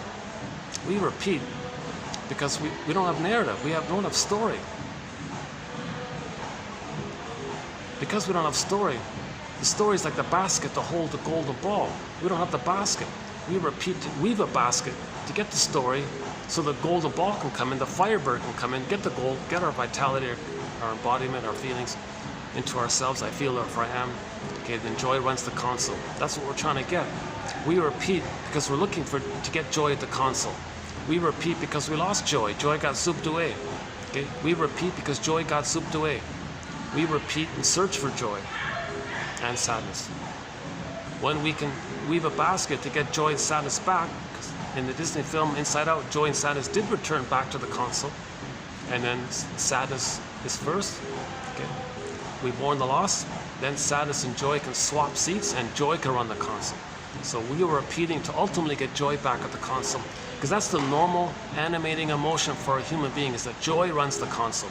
Joy drives the car. Joy takes various forms. The main sort of beingness is called the serene, inexhaustible fullness of being. If we have our beingness, it's considered like the soul. Heraclitus says the soul is its own source of unfolding. So there's this natural condition of when you feel your beingness. There's a natural joy there. That's joy running the console. Now, joy can take many forms. Sometimes we can be excited, like we see in the Disney film where she's bouncing up and down, all excited and all this. Joy can take like the calm pleasure of expressing yourself, enjoying the present moment, appreciation for the now moment, thank you for the now moment. So joy can take many forms and all this, right? Now, joy means it's part of the golden ball. So the golden ball means we have all of our feelings. So if there's a loss, joy can step aside. Sadness can run the console. We can acknowledge the loss. Sadness is the natural response to admitting the loss. Okay, so we feel the sadness about it. And as we validate the loss, admit the loss, not be in denial of it, that's the reality. If there is a loss, there is a hurt, then we kind of go through that. At some point, okay, the reality of it, we accepted it, then gradually, joy can tiptoe back at the console, and sadness can tiptoe to the other seat, or back seat or whatever, or the second seat.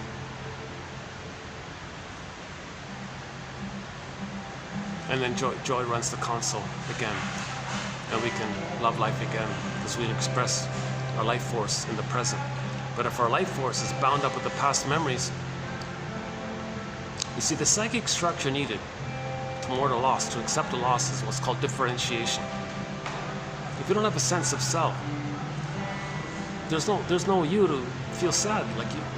It's called complicated grief. You need some kind of sense of self to have a sense, like a floor to stand on. So sadness can stand on a floor called the sense of self. Now, the sense of self is the recognition of the knowledge of yourself. As you're learning about yourself, you're getting a sense of self. Simultaneously, the sadness appears. It's a simultaneous dual accomplishment that sadness and a sense of self emerge simultaneously. So as you're learning about yourself, that means you're recognizing yourself as distinct from the mother that shamed the baby, admitting that she was her who did her thing, and you were wounded by that. Now you're admitting some of this. Now you're getting your identity. Your sadness is going to appear, and so you want to develop that differentiation. The sadness appears, okay, and then at some point there's enough sense of self to admit the loss, and then joy runs. Okay. So the psychic structure needed to mourn losses is what's called differentiate. But in order to differentiate from the mother, you got to forgive her for what she did. You got to forgive her for what she did. How do you forgive her? Well, you got to understand her. Empathy, recognition. Okay, so all that leads to forgiveness. Forgive your parents, heal yourself. Forgive your parents, you can differentiate from her. We're talking about psychologically. We're not talking about physically. People can still live under the same roof. We're not talking about like physical locations and all this. We're talking about inner issues, right? So if the child doesn't get this paradise with the mother. He identifies with her, imitates her. That's his connection to her, imitating her. The more the mother's love is unavailable, the more the baby searches for her. In the beginning, they were fused. That fusion is going to become tighter and tighter, and at some point it crosses over where he becomes her and rejects himself. Now, in trauma, a person creates a memory of the trauma. The 45 record says mother shamed him. If trauma takes place before 18 months, including before 4 to 5 months, in a new situation, they're going to play that record, recreate, relive, reenact what caused that printing. It's going to reveal itself in the repetition compulsion. Okay, so back to Edmund Burglar, one of our mentors. Neurosis is the petrification of the inner conflict that's repressed. Every neurotic is a music enthusiast, but he only has this one record which he carries with him everywhere he goes. Every time he sees a turntable, with never-ending fiery ardor, he spins off that tune. So, if the trauma takes place before 18 months, where the baby rejects himself and identifies with the aggressor. So in severe trauma, he'll reject himself, project himself onto others, say others are no good. He'll revert to the old grandiosity where he was on the throne and say he's good. It just means he's okay, but it's an illusionary pseudo-identity that he's on the throne. So that's egocentricity. Now, imitating the mother fuels that. Acting like the mother fuels in this chemistry of the fusion with the mother. So he feels excited, the way the baby's in a blissful state when he's one with the mother. So imitating the mother keeps him kind of fused with her. So he feels kind of excited imitating the mother because he's identified with her. So that's the fusion. When he imitates her, they're still fused, even though he sees himself outwardly. But inwardly, he's still fused with the mother. So it's a very exciting feeling to imitate the mother. Now the pain of it is numbed with the endorphins.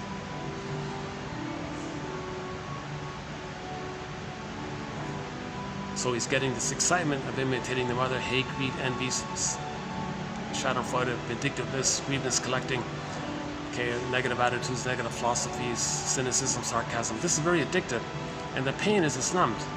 The pain part is numbed with the endorphins, and he feels this fusion with the mother. Okay, this fusion, this mother complex, okay, this constant search for the throne. It's called narcissism or egocentricity.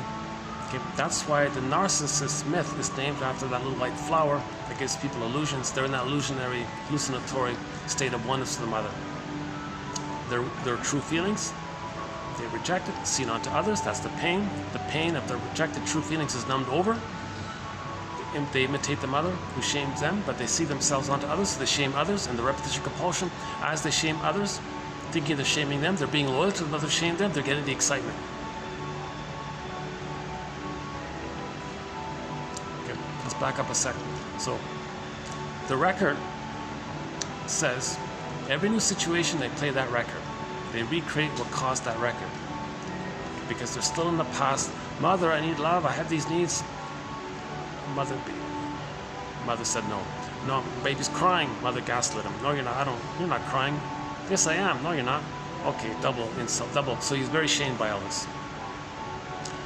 By the way, gaslighting was the word of the year for 2023. 2022, gaslighting was the word of the year by the Merriam-Webster company. I'm thinking, that for this year, 2023, maybe proxy. This issue called proxy might be the word of the year. I'm wondering. Should be, I think. Make people aware. So I'll explain that. It's a separate. That's a whole separate area there. The psychology of this issue called proxy, where some parents want the child function as a proxy for their denied feelings. So if the parents feel rage, they don't want to express that to each other. So they scapegoat one of their children, make him express rage. They take covert delight in the child being a proxy character that expresses their rage to the parents, so each parent can think that the child is expressing their rage for them. So proxy means someone feels for you, does something for you, plays a role for you. So the parents coax one of their children, prod one of their children, create the conditions so that the child will express rage. They take covert delight in thinking in their fantasy the child is expressing their rage for them. That keeps the parents together. They scapegoat of their child. So when two stringer personality patterns get married, one theory is they might scapegoat one of their children to express their denied feelings. The child expressing their denied feelings, okay, that means the child is functioning as a proxy for them. Okay, let's skip back to the record. That's a whole other thread there, a whole other line of thought. Okay, back to gaslighting.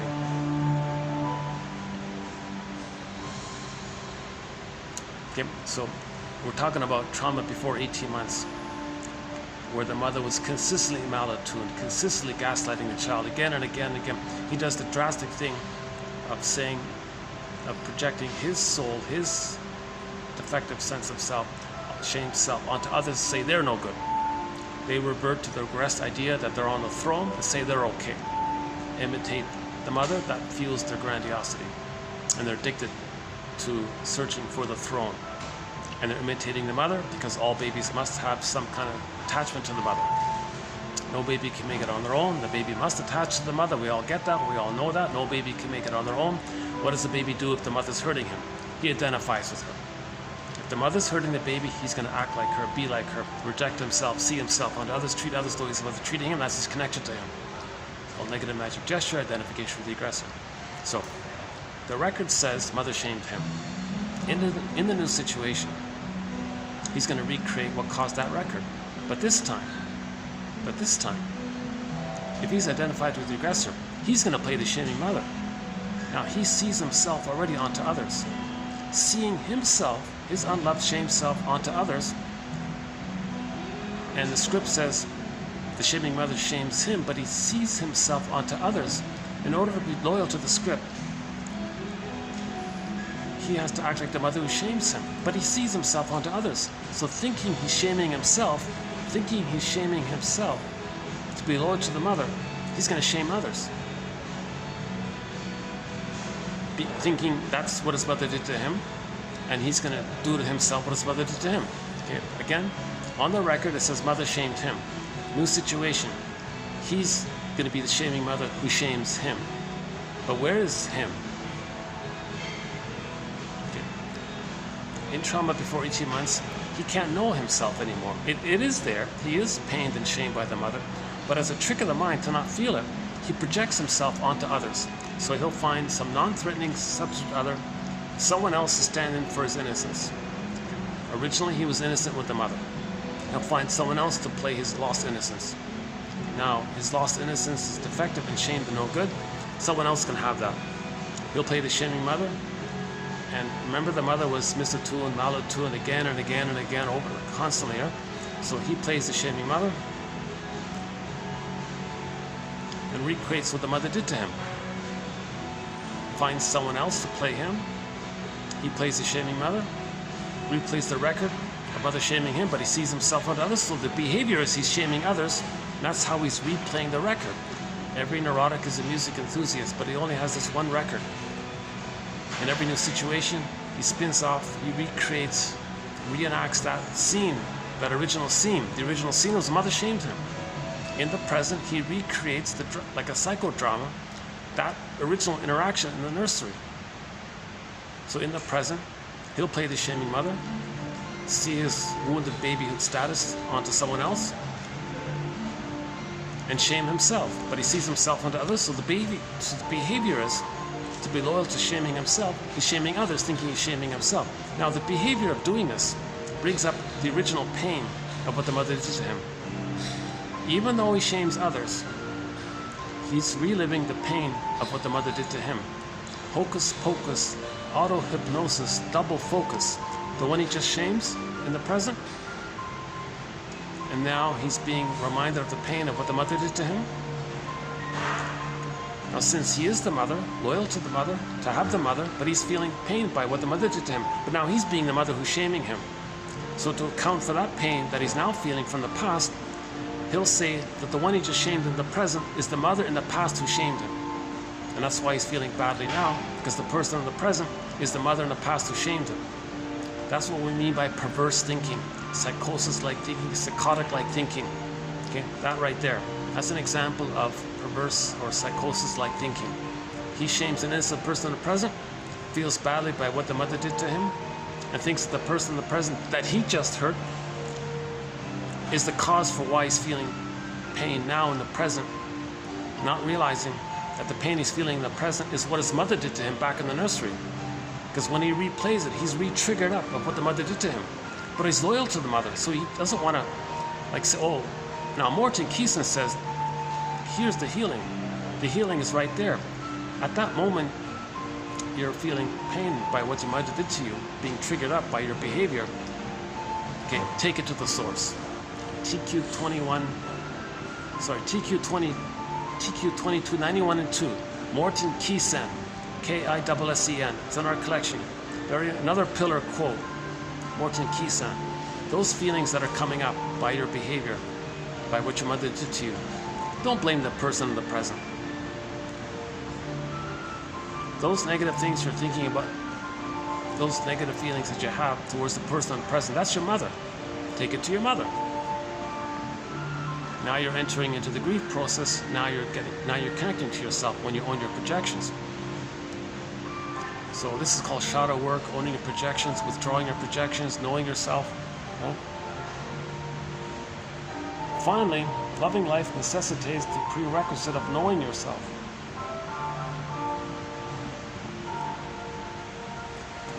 So shaming others, to replay the record of how the mother shamed them, this is an inference. Shaming others is an inference to know what the mother did to them. So a person who's negative towards others, is that an inference? Where did they learn that? Why are they doing that? Is that like, where did they learn it from? And when something's painful, you identify with it to kind of control it, master it, not feel pain by it, so you imitate it.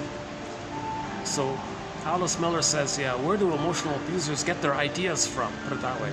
Okay, the self-help slogan is hurt people to communicate that they're hurt or that they were hurt. That's the inferring mind, the inference. This repetition compulsion is an inference that something problematic took place in the nursing time. Burglar says, as usual, the answer lies in the nursery. As usual, look to the nursery.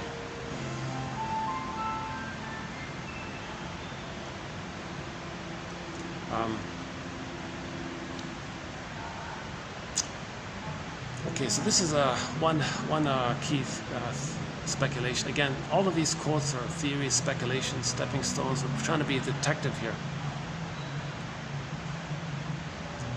So, all of the personality patterns that develop before 18 months, they're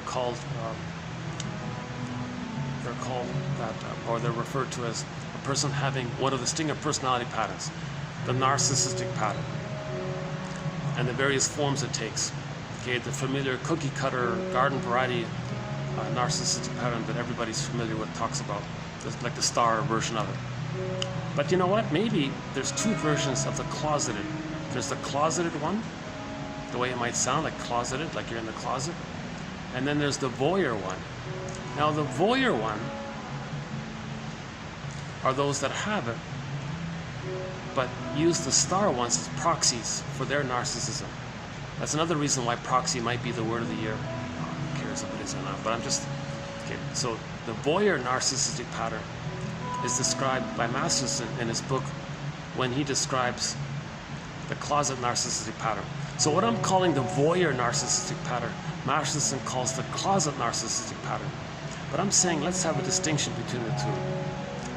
Let's experiment with updating Because Masterson's term never caught on, right?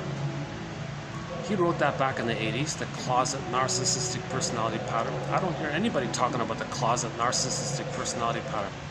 What do you mean the closet? Well, why don't we clarify it here? The way he's describing it, it sounds like, why don't we use the word voyeur? Voyeur. They're afraid to exhibit it. That's the exhibitionistic area. As a defense against that, they flip it and watch others exhibit it.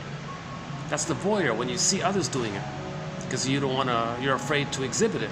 So when you're afraid to exhibit your narcissism, okay, you step back and watch others exhibit it for you, and you watch them exhibit what you wish you could exhibit. That's the voyeur narcissistic pattern.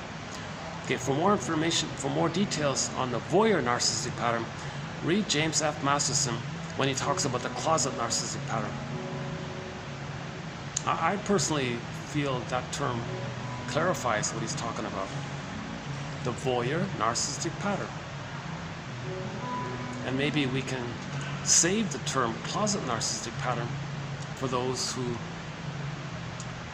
don't know that they are it and they're in the closet. Maybe one day they reveal it. They confess it. They're coming out of the closet kind of thing. But if they have the closet in the way I'm saying it now, it doesn't necessarily mean that they're voyeuristic about it. You see, the voyeuristic ones, they're kind of admitting it. They're kind of knowing it and admitting it. The closeted one is afraid to be a voyeur. Now, when the closeted one becomes the voyeur one, see? So the voyeur one is more conscious of their narcissism. The closeted one is the voyeur one with the door, they're in the closet. Okay, so we got the star one, the voyeur one, and maybe the closeted voyeur one, let's say. You got the turtle one. Their egocentricity is the aloof pride that they don't need anybody. They're detached, and they take pride in that. And what they do is use those with the bully pattern as proxies for their anger. So for more on that, look on the Enneagram, the line between the 5 and the 8. Okay, the 5s are like Iagos. They enlist those with the bully pattern to express as a proxy their rage and shame and hate and all this, right? They're bullying. So the 5s are let's put it this way. The 5s, the turtle narcissistic pattern may be the voyeur bully pattern. How's that? And then the turtle proper, that's just more like the schizoid narcissistic pattern. So we can have the schizoid narcissistic pattern. So that's like the closet bully pattern. But the closet, if they come out of the closet, they might be the voyeur. Or if they're the schizoid, they might overtly be directly the bully pattern. So on the Enneagram 5, the 5 and 8, when the 5 feels safe, they may directly act like the bully pattern. And when those of the bully pattern feel stressed, they become more like a turtle. But when the turtle feels safe, they may overtly act like him. But what about the schizoid? What about the turtle shifts sideways, laterally, and just says, well, I'll come out, but not act it and be the voyeur. See? So that's another idea, right? The voyeur bully pattern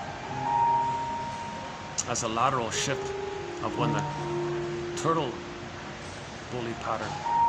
So the turtle bully pattern, the turtle narcissistic pattern, can either come out directly, physically, can exhibit it, or go sideways and be a voyeur of it. Because the 5s are very much voyeurs of those with the bully pattern. Those with the 5, they take gleeful, giddy delight in watching those with the bully pattern be belligerent, aggressive, and crude. And they love the Archie Bunkers and the Honeymooner, that crude guy, and that Al Bundy, that crude guy. And a lot of these belligerent kind of shouting characters in these sitcoms. Danny Thomas is he's not as bad as those other ones, but he's still kind of crude like that. He's verbally abusive, shouting all the time. He's maybe a little less belligerent and hateful. Yeah, fair enough. But he's still hurtful. I think he's still hurtful in his constant shouting.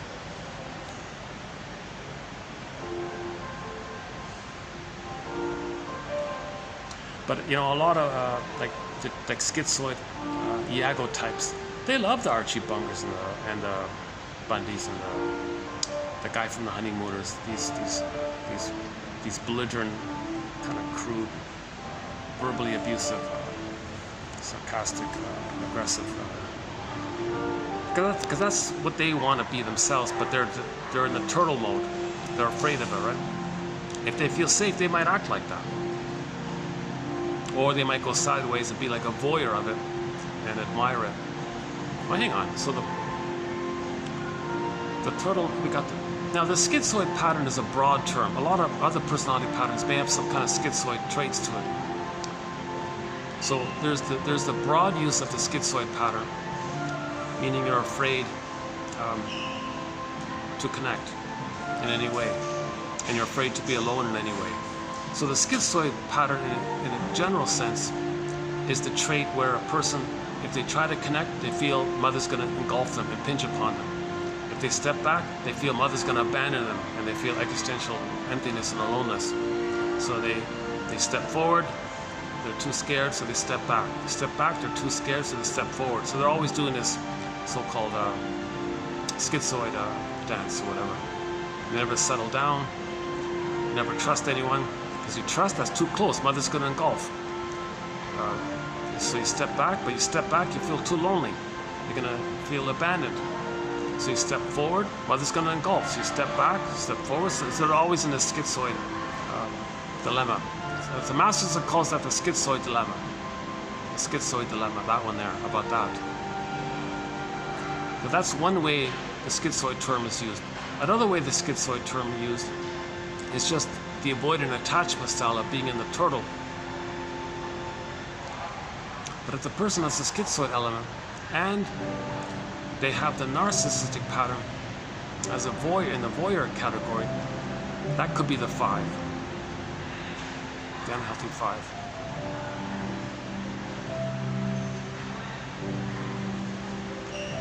Now, there's some overlap with some of the jargon. Yeah, forgive psychology for its jargon. So I'm exploring myself where to clarify.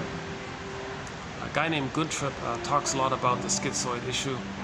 Also, a guy named Ralph Klein, one of Masterson's students or colleagues, I should say.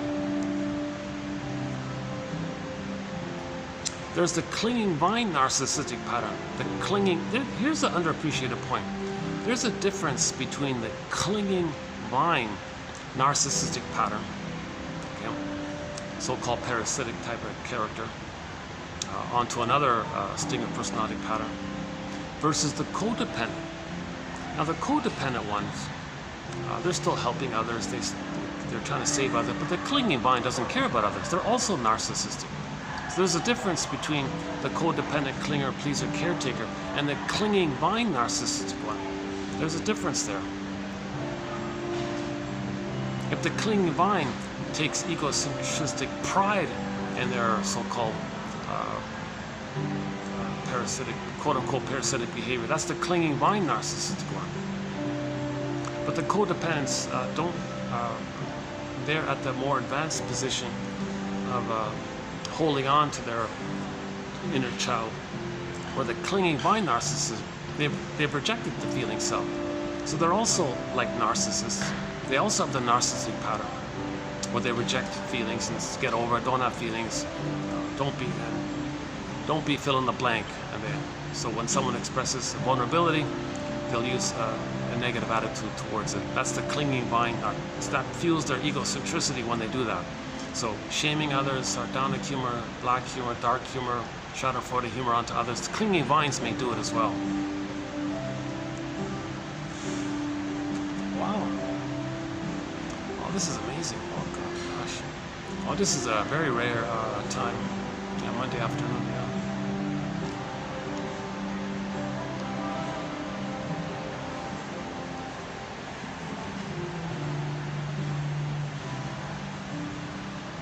Let's see, how's the battery holding up? 70. Oh, we're draining the battery.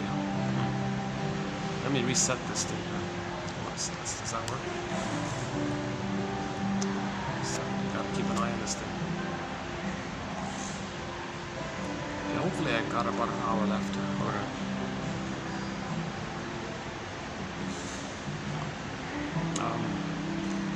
Okay, distinct personality patterns. You got the various narcissistic types. So there's a whole.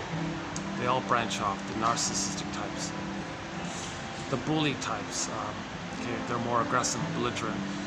Iago. They're the envy-based ones. And some of the more troubled ones we don't really cover in our collection because I'm not a shrink. I'm sort of out of my zone there, but roughly 5% or whatever have like the more criminalic kind of area, the psychopath. Those that say, well, something's only wrong if you get caught, like that kind of criminal area. That's sort of out of my zone there. Let's let the professional talk about that.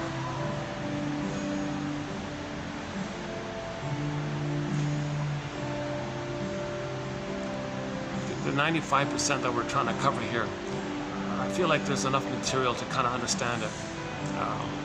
How do we understand someone with that kind of over-the-top attitude that something's only wrong if you get caught? Like the psychopathic slogan, one of their slogans.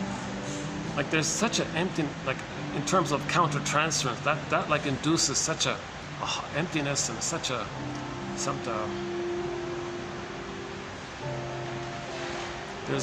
maybe it's a question of degree. Like maybe the trauma is just, maybe there's more trauma, more prenatal trauma, more birth trauma, more early development. Maybe it's just the accumulation of so much trauma that leads them to that kind of hateful slogan.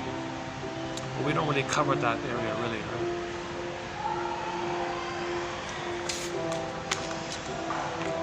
What kind of inference? Yeah, that's an inference, right?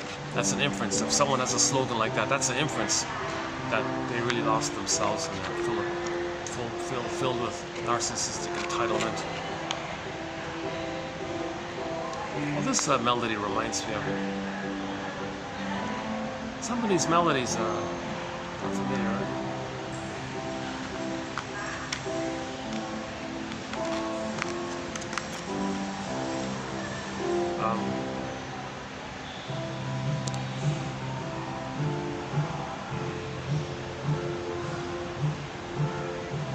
Oh, that's Lean On. We all need somebody to lean on me. That's Lean On Me, isn't it? Lean on me. Yeah, that's Lean On Me. That's Lean On Me.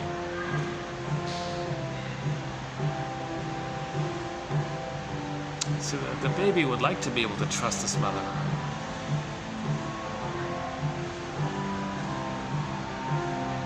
But if later on they never can trust anyone, they can never like lean on someone else, like trust someone else. That's a sign of trauma. They can never trust anyone. It's distinct personality patterns. Never trust anyone. Okay. They have a very cynical attitude towards others, and will use others to serve their grandiosity. They don't trust anyone. So in the next video, I've got a quote by what's her name, Gemma. Fiumara or something like that, from Argentina. Is she from Argentina? Yeah, I think we got a good quote coming up from Argentina in the next video. 24, yeah. Yeah, she says this, that others are just used as in some kind of way. They're tolerated and used in some way to fuel their grandiosity. So they'll shame them, hate them, that fuels their grandiosity. They don't trust them. They only use them to fuel their grandiosity. So they'll shame others to replay the record of how the mother shamed them. That fuels their grandiosity. That when the mother traumatized them, they search for egocentricity. That occurs simultaneously when they identify with the aggressor. That fuels their egocentricity. So when they shame others, it fuels their egocentricity.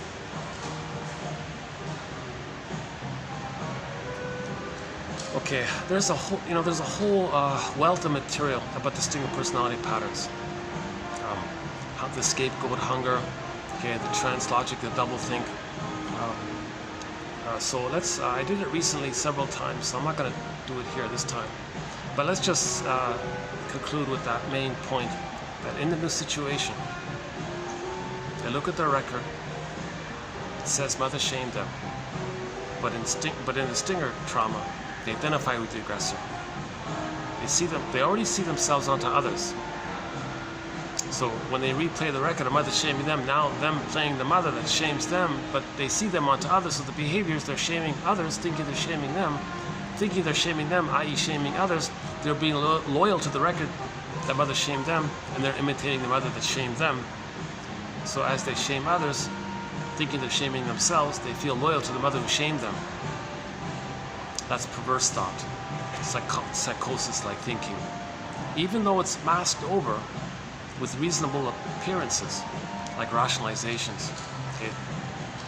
So for example, in the pillage and the plunder system, they use a slogan called principle of discovery. It sounds reasonable, we discovered something. But they're doing something very hurtful. If the mother plundered their soul, pillaged their soul, okay, short-sold their soul, they identify with the aggressor. Then they short-sell, pillage, plunder outwardly. They're loyal to the mother who did that to them. Then they create a slogan called principle of discovery. Or if we really want to confuse people, call it doctrine of discovery. That's a mask to hide the psychosis behavior. So it's funny, right? People sound reasonable. They're not in the hospital, but what they're doing is psychotic. Their agenda is, their unconscious motivation is psychotic. Plundering the planet, okay, pillaging the planet, being loyal to the mother who pillaged them. Is that going to somehow correct what happened to them in the nursery? That's psychotic thinking that can happen. So if we're aware of some of this, that's the healing journey. To be self-aware. Then we can think for ourselves. Thinking for yourself necessitates the prerequisite of knowing oneself. That's the shortest quote in today's batch.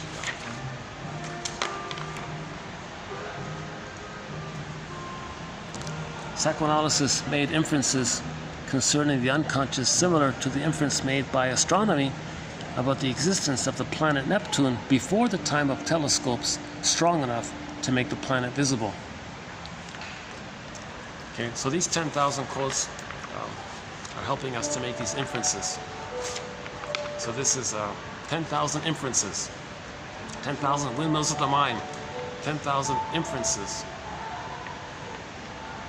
of the mind, 10,000 inferences from the mind, 10,000 inferences from within.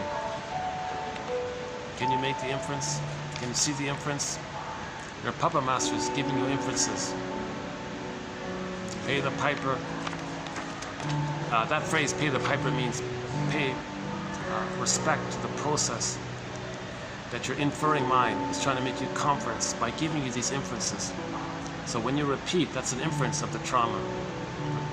Transference, projection, these are inferences that there's trauma, that there's repression due to trauma.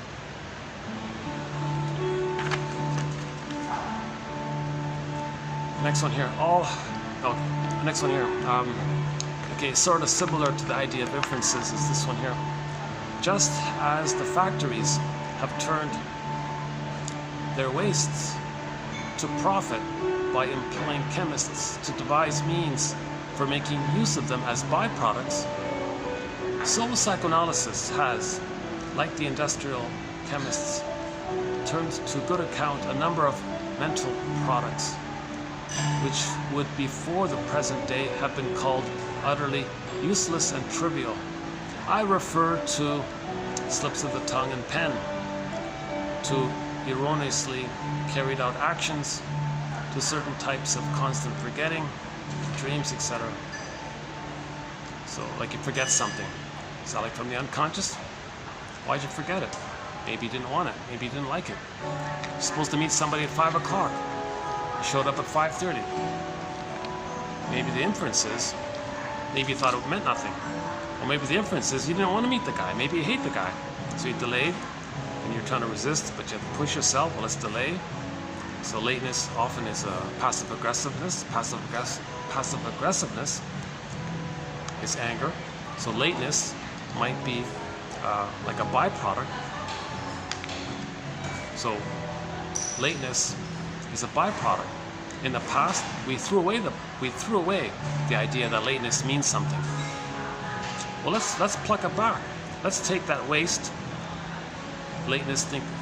In the past, we thought lateness was a waste, didn't mean anything. Utterly useless, waste, who cares, throw it away. Well, let's pull it back. Maybe it's a product for the unconscious. Maybe it's a product of knowledge. Maybe lateness means passive aggressiveness, expressing your anger passively, covertly. Now we got material, something useful. Okay, his analogy is, well, he didn't say it, but isn't it the case that a lot of the waste oil, like the discarded oil that we can't use, we took that wasted oil and added some chemicals to it and sold it as skin cream. Can you believe it? Apparently some skin cream, there's a lot of wasted oil that's not even good enough for the car. They did something to it, and now people pay money. So it was useful in a sense, right? We somehow made use for it. Put some advertising on top of it. Tell people, give people some fantasies. So we made some use out of it. So that's what he's trying to say here. So factories had waste byproducts. Take those waste byproducts and make it useful, like recycle it somehow. Well, psychology is doing the same thing. In the past, we discarded certain things as useless, wasteful. Well, now we're plucking it back. No, there's knowledge. Maybe jokes were like that. Maybe in the past, somebody made a joke. Oh, it doesn't matter. You can't learn anything about it. There's no inference there. It's just a little joke. Oh, really? Was the joke at somebody's expense? Is it schadenfreude? Does that mean your mother used you and she got some pleasure when she used you? Like, can we learn something by the jokes? Is there psychological knowledge in the jokes? When people laugh at the same types of jokes, does that mean they have the same kind of conflicts going on with them? If their jokes are broader and more humanistic and more in delight and more like ambiguity and more three-dimensional, does that mean they see things in a more healthier way? If the jokes are more crude, of like insult jokes, put-down jokes, is that an inference to the psychological structure of the paranoid schizoid mode of experiencing, as described by Melanie Klein, one of our mentors? If the jokes have more irony and ambiguities and they're kind of paradoxical, and isn't that funny that two things seem different but they're both true? Wow, and you laugh at that kind of surprise, and your recognition gives you safety. Maybe does that come from a mind structure, what Melanie Klein calls it, the depressive position, the place where the baby was loved enough to see the mother as one person, but in the paranoid schizoid position of the dark humor, the baby had to split the image of the mother to monster and goddess, and the humor comes from that, idealized, devalued. So if the humor is more hate-based, is that from the paranoid schizoid mode of experience, where the baby adopts splitting? That means he doesn't know himself. If the baby's still splitting goddess and demon, that means he never got enough love to feel safe enough to leave the mother. If he's terrified of his mother, he's got to split her into goddess and demon. And he's dealing in that survival mechanism. So the humor inflates the grandiosity. So dark humor, sarcasm, inflates grandiosity, infantile megalomania. So cynicism gratifies infantile megalomania. So that's, maybe in the past people didn't pay attention. Maybe that was a waste. Maybe now we're pulling it in. Maybe we're pulling in the psychoanalysis of humor, psychoanalysis of other areas. Now it's useful. That's what it means. All our actions, even the unintentional ones which crop out as mistakes, errors, and lapses of memory, are an expression of a wish of the unconscious. Yeah, so there's like a byproduct that we previously threw away. You made a mistake. You made an error. You tripped or something. Was that a wish for mother to pick you up? If we blunder, for example, if we blunder in shaking hands with a new acquaintance, the presumption is that our unconscious sees something in that person that it doesn't like. Probably a resemblance to some person who has offended us. If we find difficulty in meeting an appointment on time, well, here it is here, on time, it is likely that we have at least an unconscious desire not to meet it at all. And there it is there, the lateness on it. If we have difficulty in meeting an appointment on time, it is likely that we have at least an unconscious desire not to meet that appointment, that person, at all. We pushed ourselves finally to meet them, but really unconsciously we didn't want to meet them.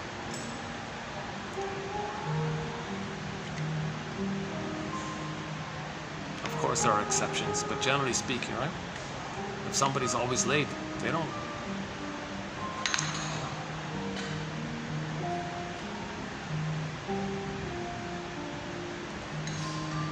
If we blunder in shaking hands with a new acquaintance, if you're trying to shake hands with a new person, but you're blundering, you're stumbling, or maybe that person reminds you of somebody who hurt you in the past, maybe things like that. All right, the unconscious behaves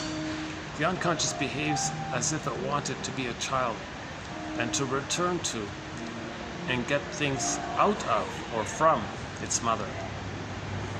For example, gamblers looking for things to turn up. Yeah, Burglar talks about this. Burglar thinks the casino is the cold, refusing mother, and he's repeating the disappointment with the mother. Projects the rejecting mother onto the whole casino. Okay, and when people go there, they want like the profit, but they're going to be, on average, they're going to be refused. So people are usually, statistically, they're refused more. People lose more than they win, right? At those places. So people go there to lose, to replay the repetition compulsion that they lost with the mother. See the mother onto the slot machine and get refused. The slot machine is this cold machine. Well, the plastic bottle and the rubber nipple was this lifeless, cold, rejecting, unfeeling, uncaring thing. And it rejected the mother's presence to you. Okay, it kept you alive with the powdered stuff. We're not talking about that. We're talking about the emotional feeding. So the baby didn't get emotionally fed. The baby was emotionally rejected by the mother. They go to this casino, they get rejected by the casino. So that's an inference that this repetition compulsion to get rejected or create the rejection.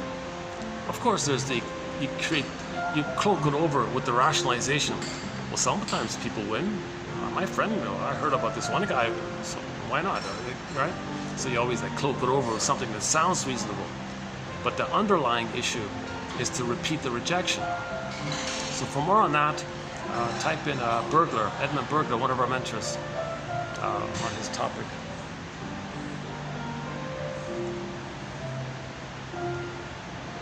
Yeah, the slot machine was called the fruit machine, so they didn't get the fruit, the food, right?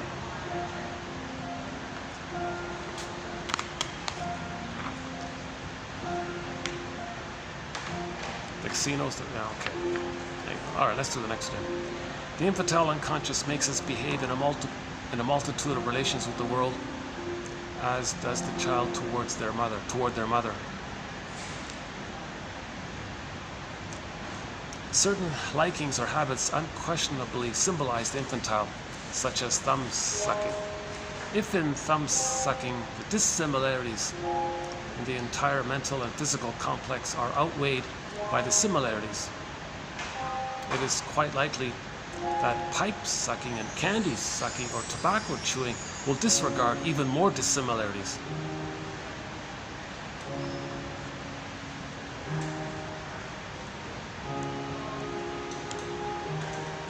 So it's difficult to say that it's very different. That if the little child, if the junior toddler, if the 2-year-old is sucking his thumb,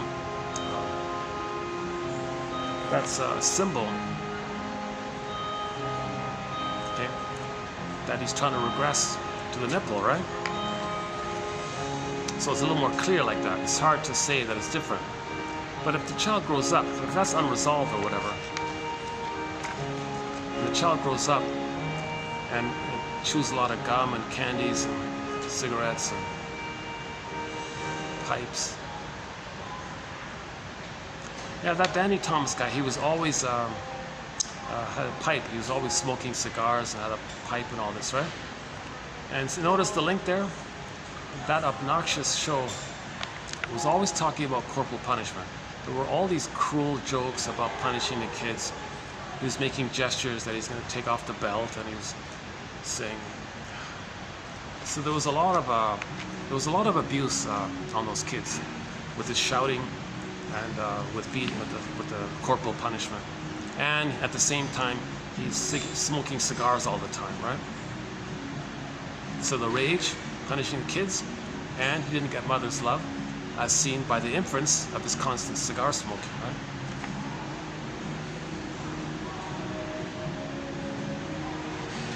But it's harder to associate smoking a cigar as a symbol for the nipple. It's harder to make that link, right? It's easier to kind of say, it's so different. Oh, come on, it's very different.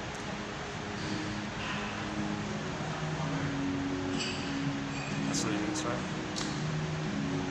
Okay, again, in 1921, these quotes, so, and this is just a general self-help introduction to psychoanalysis. So just keep the context in mind here.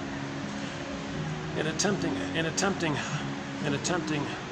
on a second.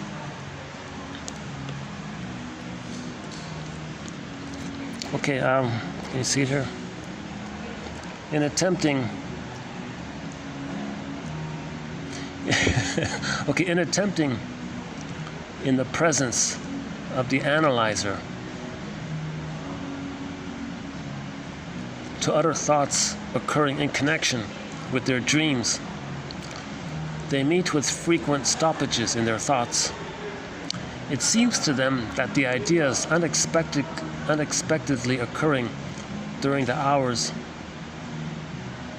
with the analyst are unconnected with the main topic of the dream, or are of too personal and private a nature to communicate. But if the client finally succeeds in abandoning the restraint which he feels and utters unconditionally all the fancies supplied by his unconscious, no matter how trivial and irrelevant these ideas seem, it is by virtue of a transference of his confidence from himself or from some other person to the analyzer. It wasn't perfectly clear to me if he's saying that this was the discovery of transference, was by this. In other words, so we want to free associate, say what's on your mind, come on. But if you're talking to somebody, maybe you might transfer your rejecting mother onto the person. Then you're going to be blocked there. So in the beginning, the analyzer would say, why is he blocking? Why isn't he saying freely what comes to mind? Why is he stopping? What is he resisting? Oh, I see. He's afraid that he'll be criticized the way his mother criticized him. He's transferring the critical mother onto me. So that was the discovery of transference, or the term transference. Although projection has been around for thousands of years, but maybe it was like rediscovered or reappreciated in terms of why don't people say freely what's on their mind.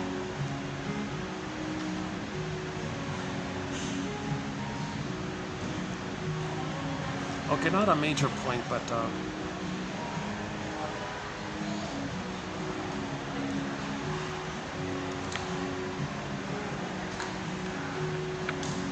yeah, so children, parents ask their children, tell me about school or something. They won't do it, right?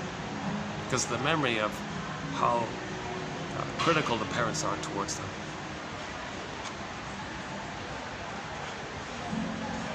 Then they transfer that later on to others.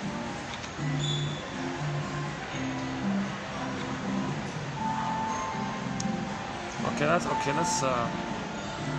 the next one. Far from being nonsensical, the dream has been shown to be incapable the dream has been shown to be incapable of either nonsense or untruth. Dreams are messages from the soul. The soul doesn't lie, right? You get a dream, that wasn't a lie in there. Those myths and fairy tales are not lies. I mean, if we consider them like dreams, we interpret myths and fairy tales the way that we interpret dreams, but dreams are not lies. You wake up in the morning and you write down everything you remember. Everything that came to you while you were sleeping, that's not a lie. Your unconscious wasn't lying to you. John A. Sanford says, if you got a letter from the Great Spirit, don't you want to read it? Woodman says the same thing. If you get a letter from your soul, don't you want to read it? So it's not a lie, right?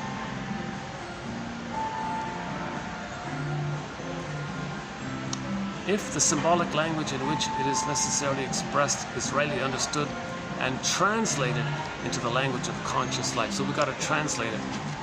So we need dream interpretation, dream translation. So in the dream world, there's no time.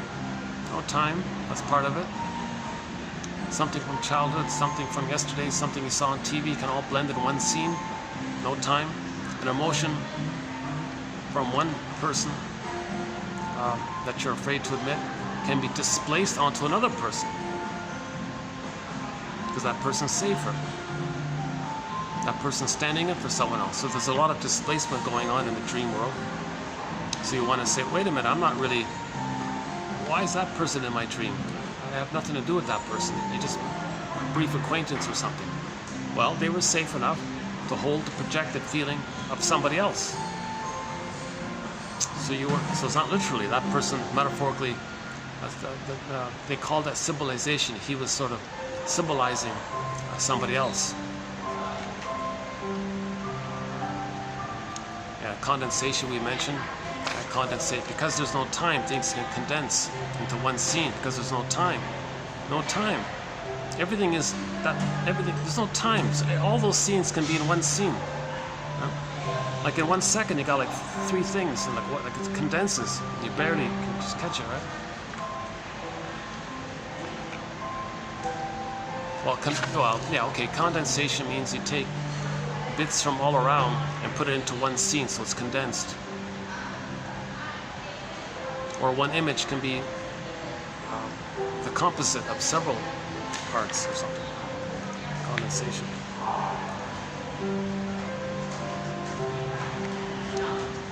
Was it? Yeah. Merriam-Webster said that if you see yourself as a small animal or even like an object, that means your ego is damaged.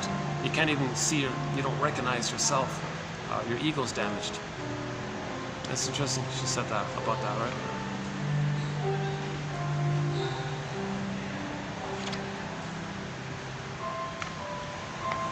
Okay, so our main self-help exercise is TTAQ. Once you wake up, as fast as you can, open up your notebook. TTAQ. Give the dream a title. That's the first T. Second T. Just sort of name the theme of the dream, the general theme. A for affect, the main emotion. Usually the main emotion is, that's when you wake up, right? That's why you woke up, is too much. You can only handle so much, so you woke up as a defense because you couldn't feel more. So what's the main? A, affect, TTA, and then Q.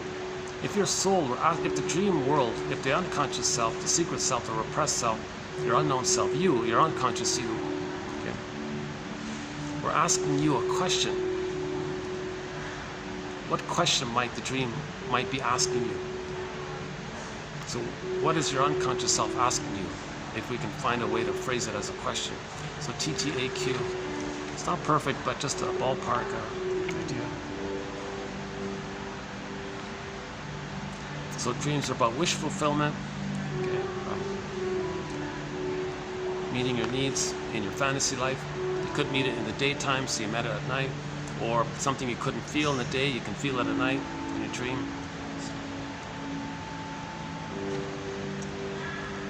When a childish complacency, with the childish complacency, we take what we have for what we desire, because our desires are so strong that they would make it seem that we simply could not stand disappointment and the only way not to be disappointed in the majority of the situations in which we find ourselves is to wrench the truth to fit our desires.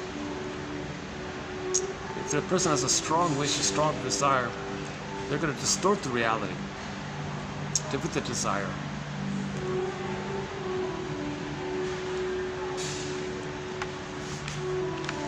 So a lonely fellow sees a pretty girl. Oh, she likes me. He has a strong desire. He wants to believe. He needs to believe. A strong desire to believe. He rejects the reality that she's not interested in him. Right? Seems to be a common one. Yeah, I'll admit, this batch of quotes isn't as sort of precise as the other quotes. This, I'll confess, 2723 is really one of the most kind of. It's on. These quotes could be in the honorable mention pile, to tell you the truth.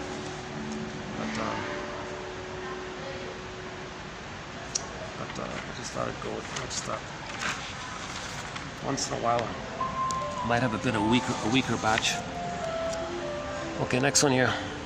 Psychoanalysis. In psychoanalysis, which is the only means as yet discovered for penetrating for any distance into the depths of the unconscious, we have a method by which, if it is rightly carried out, we may be relieved of a great deal of worry which besets our modern urban existence.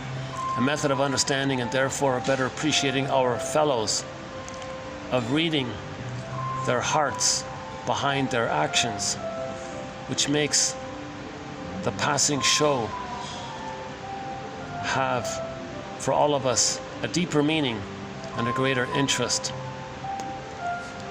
Okay, that's a good one. Okay, we want to read the hearts behind their actions. That's called empathy, reflective function, mentalization. Somebody's behavior is an expression of their template. The appreciation and the recognition that a person's behavior, their actions, is an expression of their template, their memories with the mother. Their present-day expression, their present-day behavior is an expression of their painful memories with the mother. The baby and the mother interact. He creates memories. It's painful. Okay, unfinished business with the mother. Didn't get the love that he needs with the mother. Identifies with the aggressor. Sees himself onto others. Acts like the mother. Or he'll play himself and see the shaming mother onto others.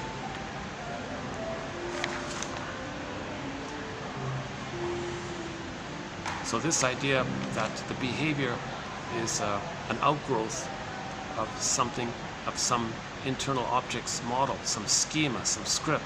Okay. So one quote was, therapist said to the client, these problems that you're telling us about, that you're telling me about, we may say that this is what your script is doing to you. Let us as a team see what we can do with that script.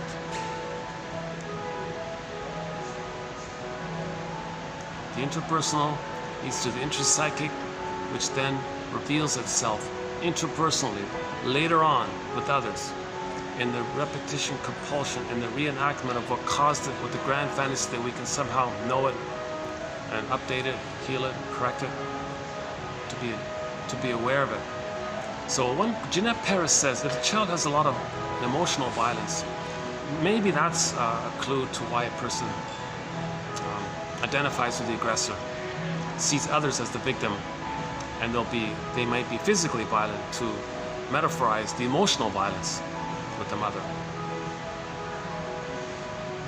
If the child experiences literal physical harm, that's pretty clear. He can't accept that.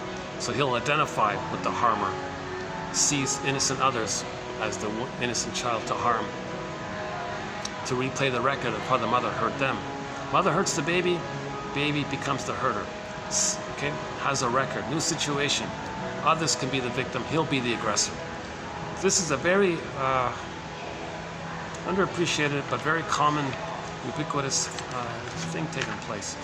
It's called identification with the aggressor. The more the baby's abused by the mother, the more he's going to act like her. The more he's going to see his wounded self onto others, and he'll act like her. as a trick to not feel the pain of how she hurt him, he'll imitate her. So it has a double thing. It denies, it distracts him from the pain of the mother hurting him. It feels his grandiosity. Plus, he has an attachment to her. And he has the illusion that maybe one day he can save her. That's psychosis. Really? Shaming others? You think you're going to save your mother? Really? Hurting others? You really think you're going to save your mother from the nursery? That's psychosis. That's psychotic thinking. That's truly psychotic thinking. Hurting others, you somehow believe in your psychotic fantasy that you're going to save the mother, please the mother, cure the mother, heal the mother. So what happened was, everything's love or a cry for love. When the mother didn't offer love to the baby, that means, okay, her golden ball was zooped away, so she had anger at the console. So two parts. The mother's hating the baby. That gets memorized in the wiring in the baby. Now he treats himself the way his mother treated him. So now he's hating himself. Okay. So that's called the inner critic. So the mother hating the baby, that leads to the inner critic, always criticizing him, hating him. At the same time, due to the child's grandiosity and need for love, he'll regard mother's hate, which then becomes his inner critic, as mother's constant cry for love. Baby says, "Mother, you weren't loved as a baby yourself. I'll save you. I'll correct you. I'll heal you. I'll be the good mother that you needed 20 plus years ago. What did you need, mother? You needed fusion. You needed to be seen. You needed to be one with the breast. You needed a safe interaction with the mother. I'll do that for you, mother. I'll save you. I'll heal you. I'll correct you. I'll give you what you needed, mother." The baby will try to save the mother. That's his ongoing attachment to her, thinking he's trying to save her. To have an attachment, he's got to think he's got to try to save her. So he's going to be loyal to her. To be loyal to her, he's got to imitate her, thinking he's being one with her, thinking he's maybe giving the mother empathy, recognition. "Look, mother, we're one. I'm just like you. Does that help you, mother? Do you feel seen, mother? Do you feel like your mother saw you? If I imitate just like her, can I be the good mother that you needed back then?" The baby's going to try to save the mother. This is nonsense. It's impossible.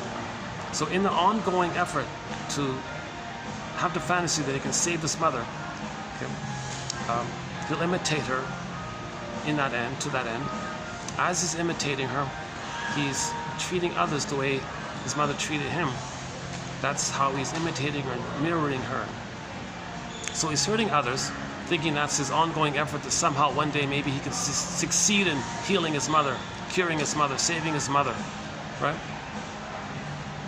Now he'll cloak all that over with some excuse. He'll make up some fake excuse.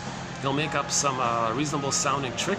He'll trick everyone, fool everyone somehow, okay, to hide it as a cloak. But the underlying motive is he's still trying to save the mother.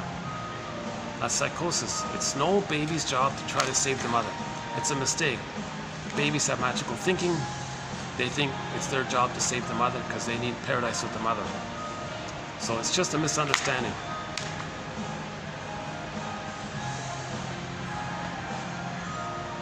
The child didn't get enough love to develop the so-called reality ego, the conscious reality ego, where he would recognize that it's no baby's job to somehow magically save the mother, heal the mother. No baby can do it. It's not his job to do it. But the baby thought he could. He believed, and he's frozen there. He's frozen with that fixed belief that it's his job to save the mother. He's got to save the mother if he's going to get mother's love, to know himself. His ultimate goal is to know himself, to leave the mother. How can he leave the mother if he doesn't have a mother? So first he's got to heal her to get her love. Then he can leave her. But he can.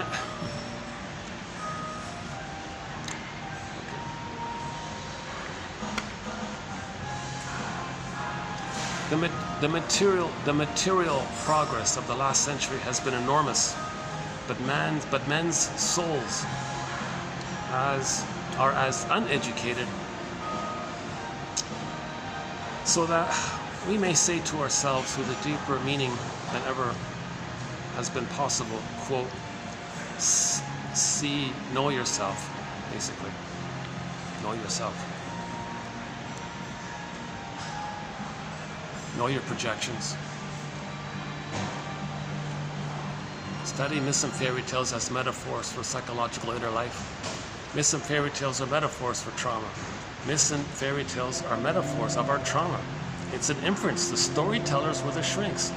The storytellers from long ago, okay, all these motifs, fairy tale motifs, mythological motifs, all of these anthologies from all around the world, from any place, any time, you take any myth or fairy tale, it's the same stuff. We're homo traumicus. 10,000 years ago, we became a traumatized version of ourselves, which maybe we can call Homo sapien traumicus. And we do a thing here in 1001, Windmills of the Mind, called the 50 symptoms of Homo traumicus. One of them is the pillage and the plunder, right? Mother stole, robbed the baby. Identifies as the aggressor. Robs outwardly, steals other people's land because the mother stole their inner land, their inner soul, their inner identity, their inner home. They steal other people's homes. Okay, so it's psychotic, really. You think plundering and stealing is going to heal your mother from the nursery? So the psychosis, again, it's like an iceberg metaphor. This iceberg metaphor, it's powerful, it's compulsive. There's a lot of energy in there, a lot of life force in there. That's why we want to study this whole issue. We don't want too much trauma early on, because that's more energy in the iceberg kind of thing.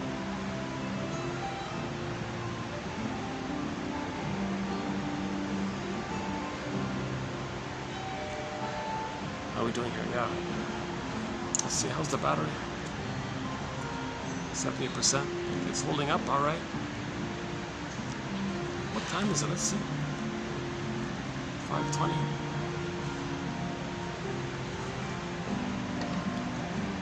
Wow, that's amazing. Well, they're set up for night dinner, yeah.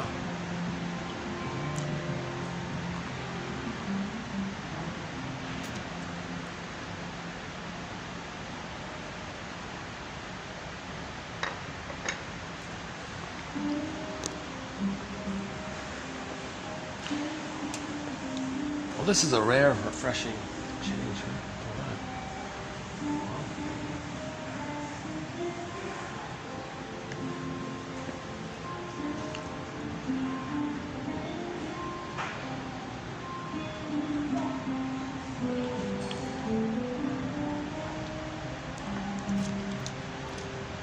I'll confess, this is probably one of the weakest. This might be the weakest.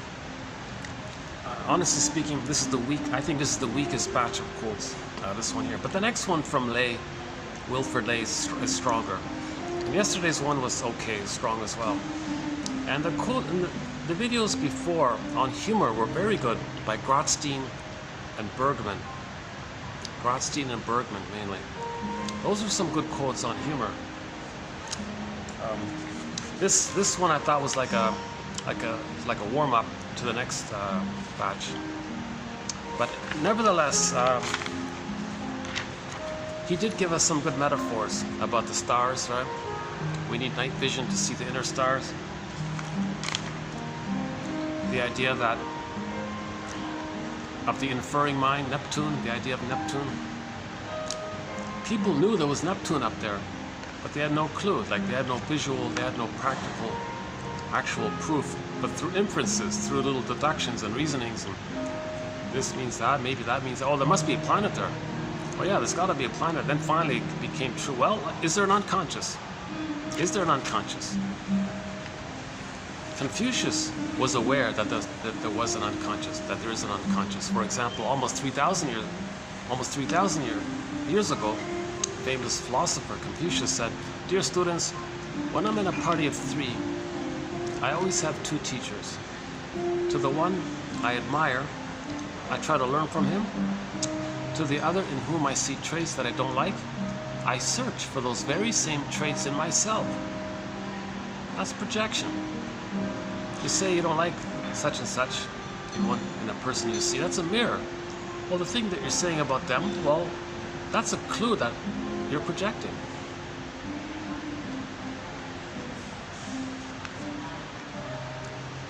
Inference. Neptune.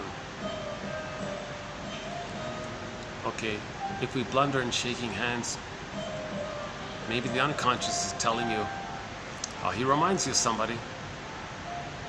Lateness. Unconsciously, you don't want to be there. Byproducts. In the past, people made harmless, like if somebody's clumsy or something.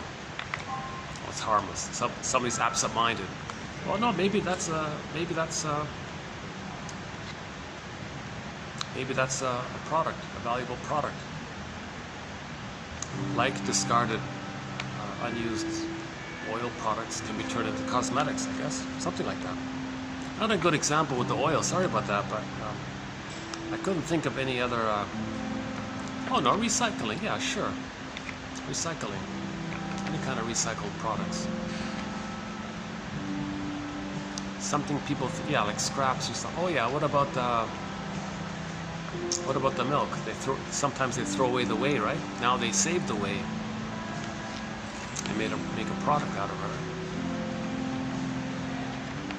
Well, in psychology, same thing. What, humor? There's no meaning to throw it away. Dreams, no meaning, throw it away. Lateness, forgetfulness, oh, no meaning, throw it away. Oh no, save it. Now that's what he means.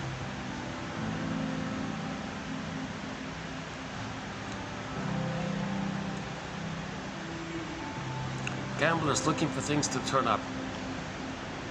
Like children wanted like a positive maternal response. That's an interesting theory that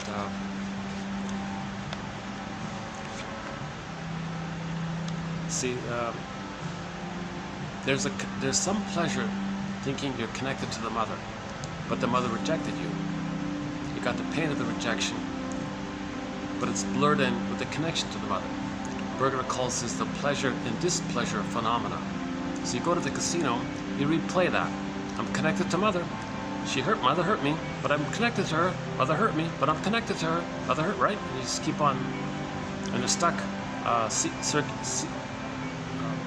replaying the comfort and the nostalgia and the memory of returning to mother. So mother rejects the baby felt some connection to the mother. Go to the casino, replay that. That's what he means. Berger's jargon for this phenomenon is psychic masochism. This blurring up of the pleasure with the mother and the pain with the mother.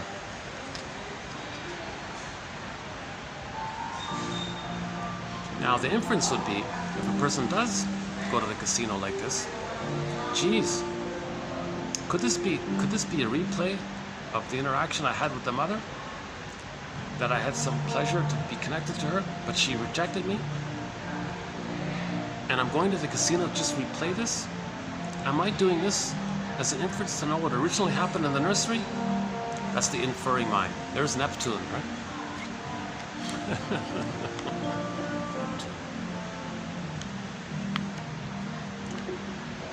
Lay would call it the Titan. Forget that one. Forget that one. He has another metaphor with the Titan. It doesn't really work for me. Let's just stick with Neptune, yeah.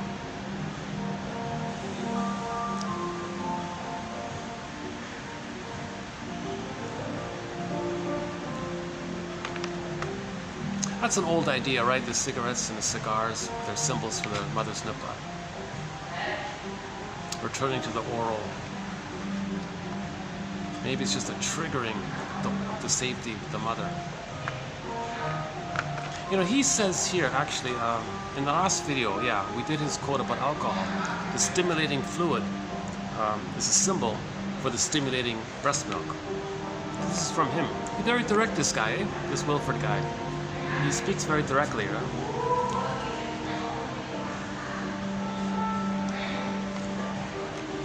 I found him a little refreshing. It's okay. It's okay. Most of it I kind of discarded. I'm just picking out the more useful parts of it.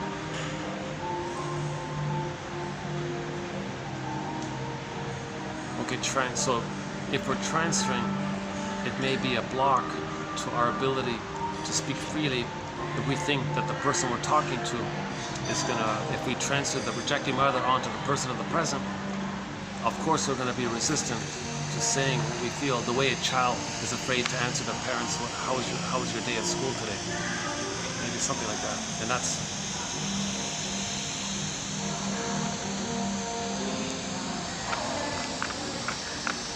so a therapist is supposed to be neutral. He's supposed to be an observer, analytic mind. No, we're trying to understand your model, your script. Say what comes to mind. We're looking for patterns, we're looking for inferences. We're both detectives here. We're on the same team here.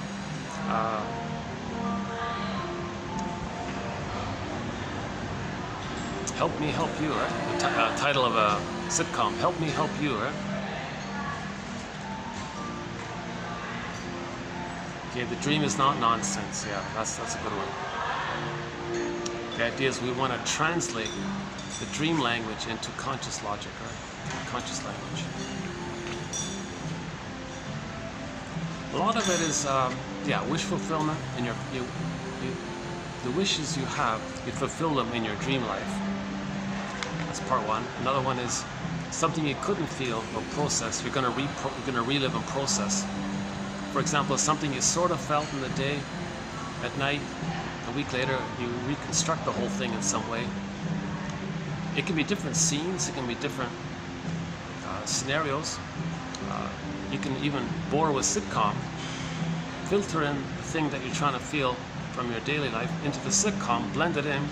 Now you have a dream of a condensation of the sitcom, the interaction you had with somebody, and now you're feeling more of what you sort of a little bit glimpsely felt in real life. Now you're feeling more of it. So you're trying to process and feel what you couldn't feel.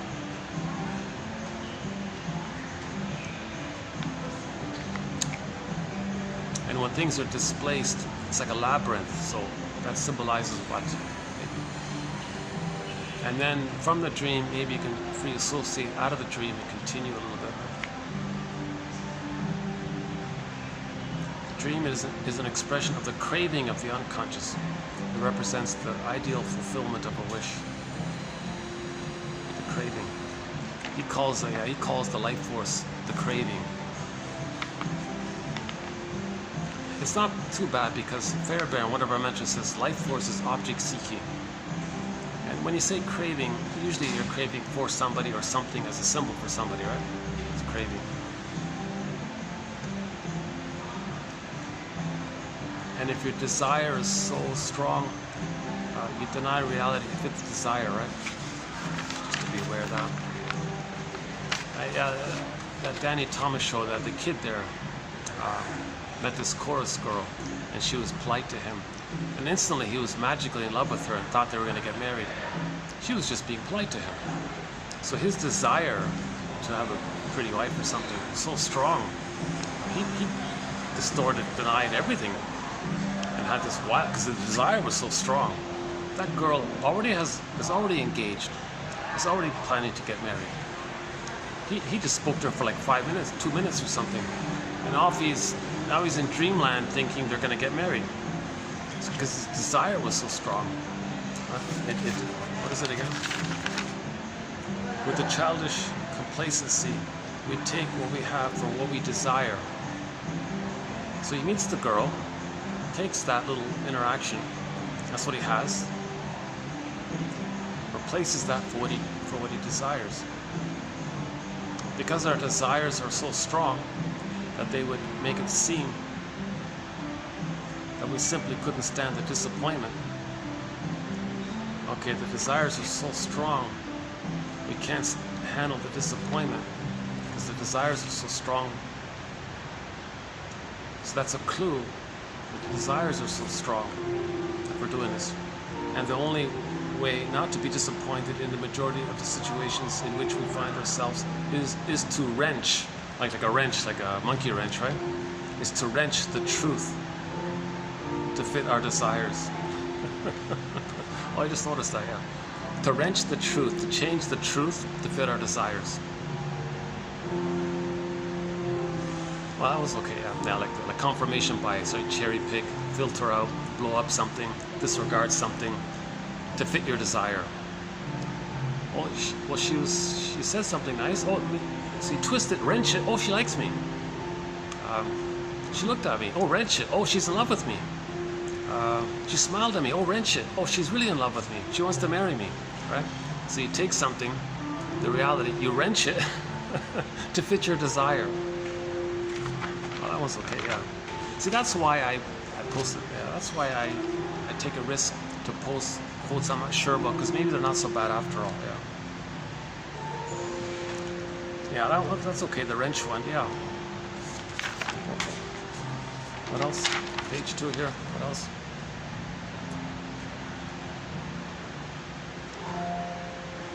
Okay, yeah. Okay, the one about psychoanalysis helps us to read people's hearts, their hearts behind their actions. Psychoanalysis helps us to read people's hearts, minds, psychic structures, memories, traumas, homotraumicus, their scripts, to read those scripts, to read those schemas, to identify those schemas, to infer what their schemas, what they went through, what happened to them, to read all that behind their actions. The jargon for this is mentalization, a guy named Peter Fonagy, or it's called the reflective function, or simply called empathy.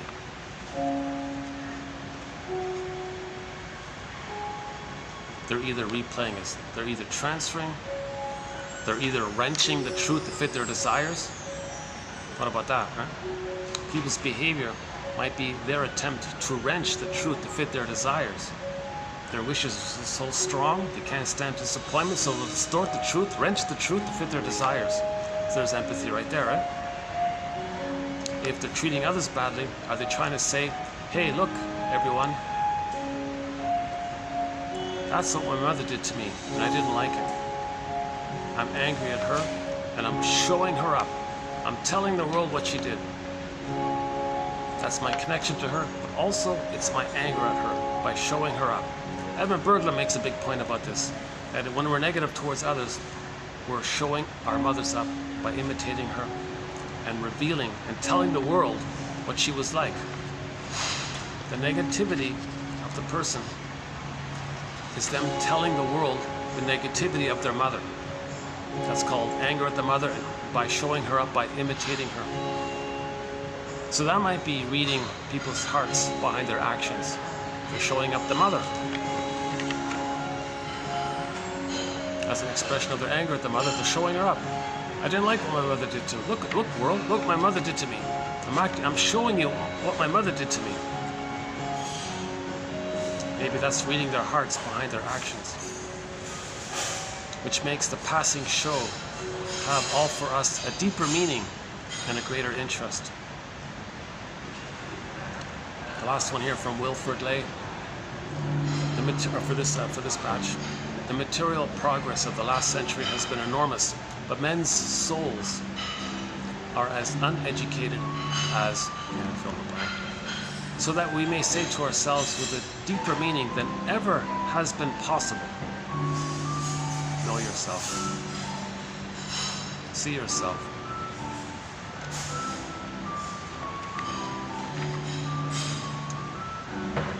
Read the heart behind the action. And the last one is the Giovacchini one, about the narcissistic therapist. Actually, Masterson made a comment about this, that the profession of therapy draws a lot of people with a narcissistic pattern into the profession because they don't care. They're happy to rip off others because their mothers ripped them off. Yeah. So the mothers rip them off, they become a therapist to have the opportunity to exploit, take advantage of others, get money from others, because when they were a baby, they gave material, they gave goods to the mother, steal from the mother because mother stole from them. So those with the narcissistic pattern are exploiting their clients, cheating their clients to show up the mother. That's what their mother did to them. So that'd be an example of reading their hearts behind their actions. Right? Reading their hearts behind their actions. And this one about the confusing jargon, that's what Grossman said, that there's a gap in their logic. They bridge it over with some glittering generality. or some vague jargon. That's their trick. Because if you confuse people, they're helpless, so they don't question you. See, when the baby was confused, he couldn't question the mother.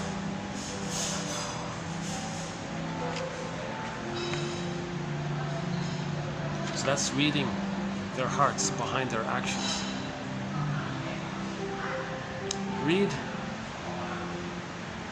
Let's read our hearts behind our actions. Let's read other people's hearts behind their actions. Read hearts behind actions. Hearts behind actions. Minds behind actions. Minds behind actions. Let's read the hearts and minds. Let's read them. Let's identify the psychic structure being expressed in people's actions. What's being revealed? What psychic structure? What memories are being revealed? What memories are being communicated and revealed by people's behavior? How's that? What memories? What childhood memories are being revealed and communicated and expressed by people's actions? People's actions in the present.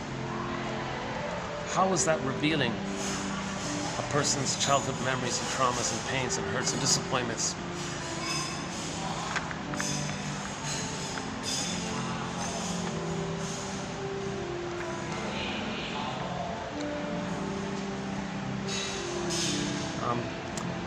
It's too bad I don't have a I didn't bring the next quotes. I could have done a preview of 24. So 24, we'll continue with Mr. Lay's quotes, yeah. There's some good ones coming up, yeah. Actually, these weren't so bad. Now that I think about it, they're okay. They're okay. Yeah, I like them. They're okay, yeah. It's funny about this. It's funny about this batch of quotes. I felt on the way, this is a weak batch. Put it in the honorable mention pile. Don't include it as a TQ quote. These are too fluffy. These are too general. These are too self-helpy. Wait a minute. Now that I've gone through it, it's okay. It's okay. Reading their hearts behind their actions. Okay. And then the one about Neptune. And about the byproducts. It's okay. Yeah. If we blunder in shaking hands with a person, maybe we are unconsciously reminded. That person unconsciously reminds us of somebody who hurt us in the past.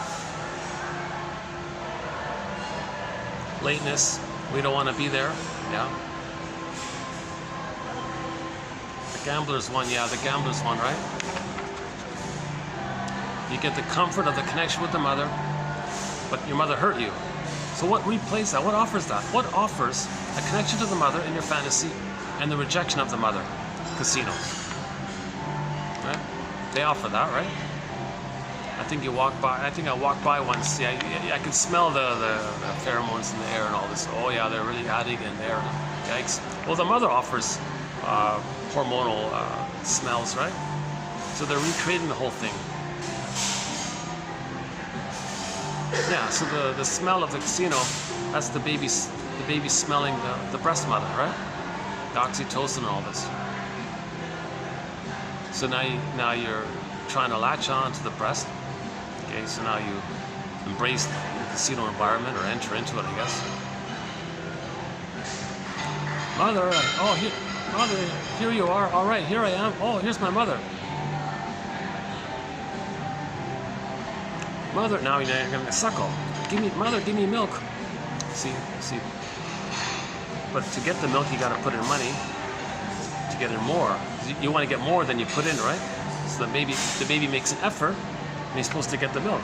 Okay, they put money in the slot machine, and then rejection. Oh, mother. So the mother was exciting. She was promising. She was alluring. Okay, all the lights and all the excitement, alluring, promising, enticing, rejecting. Bear makes a big point about this, that the refusing mother has two parts. First, she's alluring, and then she's rejecting. The bad mother, the bad breast is the psychic structure. In mythology, if there's a seductress character, she's rejecting, right? The sirens, very seductress, right? The sirens. Then crashed, right? The sailors crashed, right? So the promising is the rejecting. The more seductive, usually it goes together often. The over-seduction leads to the rejection, right? Calypso was about, oh, just be childlike.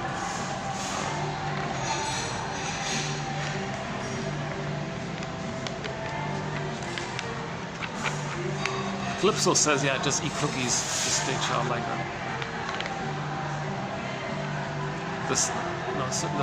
Circe revealed that Odysseus could stay in his form, but the other guys weren't ready, right? So she turned him into... a Golden Windmills of the Mind award has been issued to the TV miniseries The Odyssey, the one starring Armand Assante, filmed in Turkey. In an international production, partly by the Hallmark Company, and partly by Andre.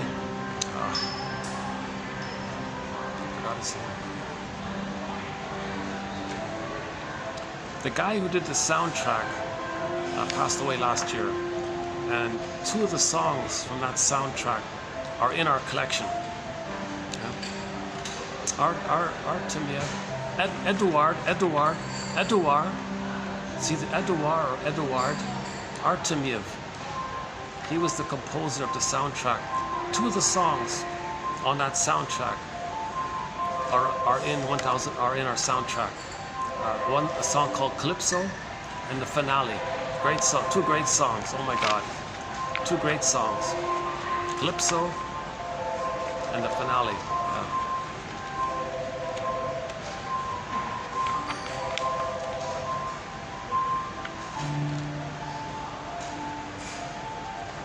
Oh, hold on. How's the battery holding up?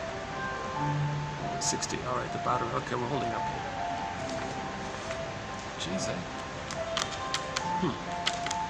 So this battery, even with this battery pack, I can only get about, yeah, okay, I can get about 6 hours, yeah. 3 hours here, halfway, yeah.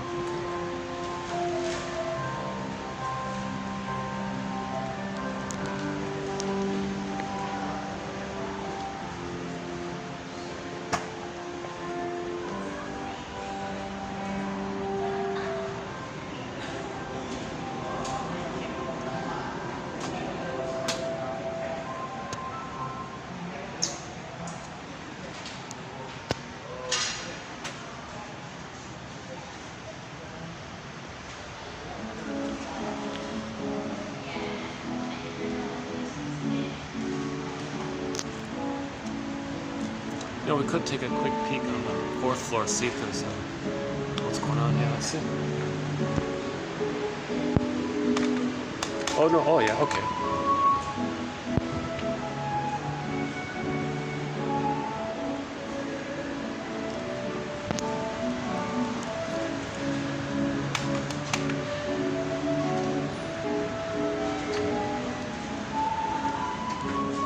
Stuff okay there? All right.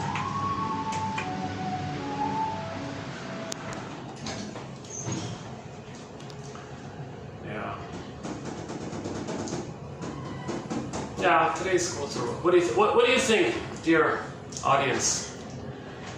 Is there one quote that you liked? That's sort of the intention. Whoops, hi there. Okay, speaking for a second. Yeah, thanks. Oh no, they're all busy. Yeah, let's go back down. Yeah, there's this. You guys are busy up here, aren't you? Right? Yeah. Okay, let's go back down. Oh, you're going to the 3rd. All right, let's check out the 3rd. Yeah. Did you have a big meeting today here? Some kind of meeting today? Meeting. Yeah. Still going on, right? Yeah. Finish 6 o'clock. Ah, okay. 6 o'clock, yeah. Yeah, here it's okay. Yeah. All right, the 3rd floor is available. All right. 6 o'clock. All right.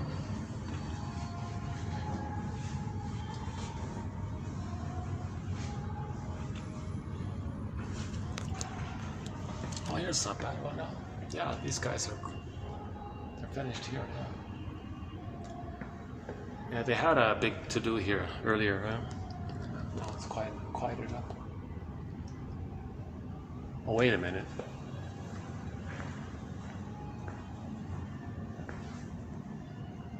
No, it's okay, yeah. Okay, any final thoughts here? We'll just start to wind down here. Let's see. 60%, yeah.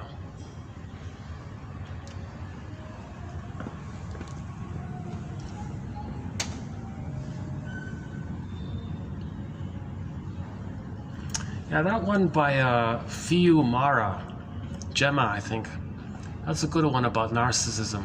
Yeah, that's coming up.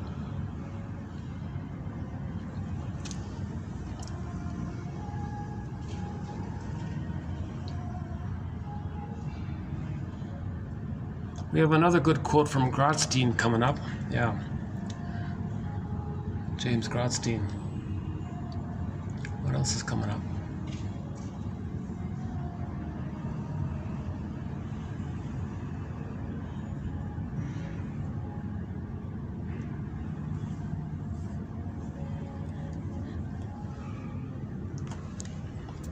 You know, I'm still debating whether or not to include this quote. So we've done 10,000 quotes here, 1,000 videos, maybe 1,000 hours of commentary.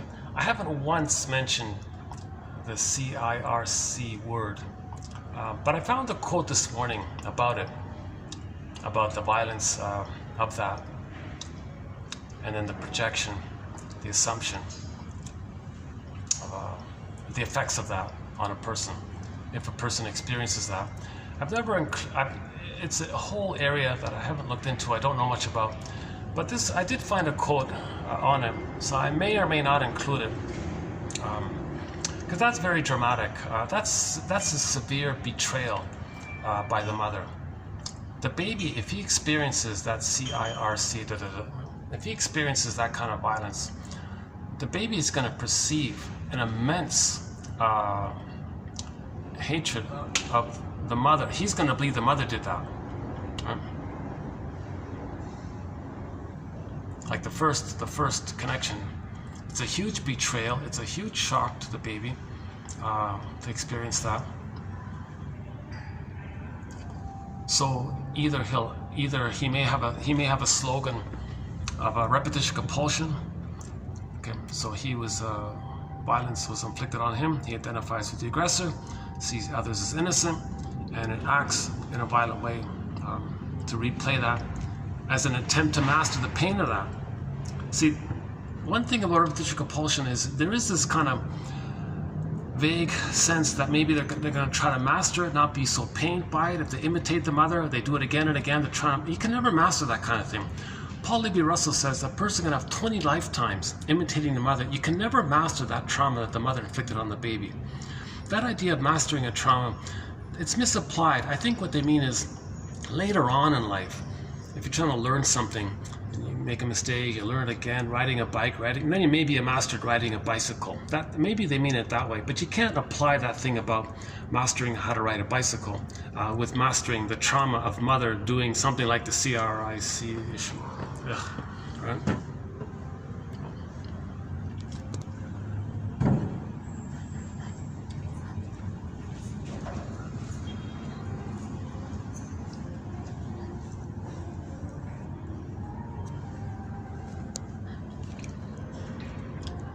So that might be one, right? Identification with the aggressor.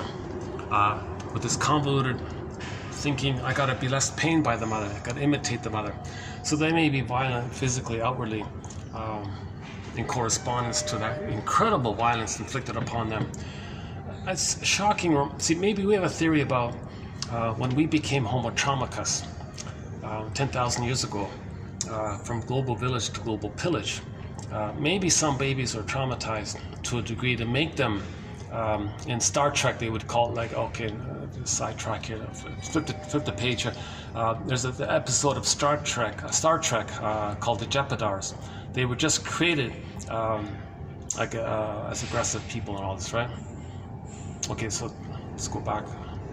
Oh, there's a new film, new ad there. So maybe as a tool of the pillage and the plunder, maybe some babies are traumatized to be used. If some babies are severely traumatized, for example, when the babies are removed from the mother, that's emotional violence. What if, insult to injury, there's physical violence added on top of that? There's bound to be some people who are going to be really, to cope with that, they identify with the aggressor, act like it. So repetition compulsion, they spend their lives hurting others to replay how the mother had hurt them. Maybe that's part of it. Now a slogan is, if they're not going to be like that, they're going to be victimized by it. Now a milder, softer version of that, C-I-R-C, a milder version of that is, let's forget about C-I-R-C, let's just backtrack a bit. When the baby feels like a hungry wolf, okay, projects those traits of oral greed and rage onto the mother and makes a mother a hungry wolf, then they identify with the aggressor. They have a slogan in life: perverse thinking, psychotic thinking, psychosis-like thinking. They'll say, if they're not going to be greedy, they believe in their emotionality that mother's going to eat them. So the slogan will be, my greedy, your greed. Right? So that's part of the perverse thinking. So now imagine that compounded if there's a physical harm on a child, right? So I'm just thinking maybe the CR, maybe it's something to do with it being a tool, just as religion is a tool of the plunder system. So sometimes religion is being used as a tool of the pillage and the plunder. Birth trauma can also be a tool of the pillage and the plunder, because when babies are traumatized in whatever form, okay, they're going to think in either or thinking. Okay, my greedy, your greed. Right? And repetition compulsion, to stay loyal to the mother who shamed them. They're going to act like the mother onto others, to replay how the mother hurt them, mother stole from them, mother short-sold them, mother gave them emotional poverty, give others people poverty, to replay the mother gave them poverty. And so maybe babies are traumatized as a tool of the pillage and plunder system, maybe as an adjunct to the babies being removed, hence traumatized. Maybe they did add that extra physical. I don't know the history of that. Maybe we're being given the wrong. Oh, no ad. Oh, here it is here. 1001 Windmills of the Mind. Be your own soul doctor. Buymeacoffee.com/psychoanalysis. Oh, yeah. Well, that's the train I was talking about. There's one train on there with no ad on it. And I have this fantasy of the lighting's not too good here, is it? Some better lighting here. Hey, hang on a second. Where can I get some good lighting? How about here? Is lighting better here? How about here?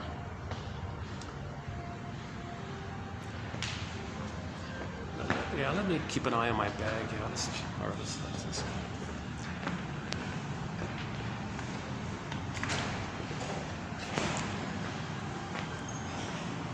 See, this is the outdoor smoker. Ooh, wow, hot out here. Here's the outdoors smoker section.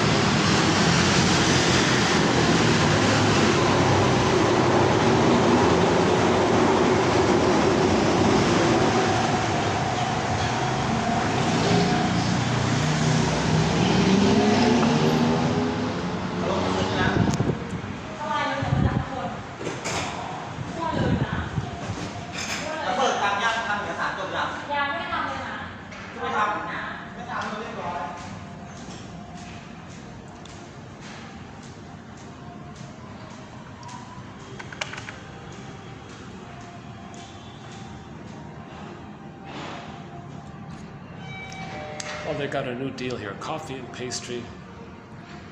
Yeah, okay. Well, considering, all things considering, it's not bad.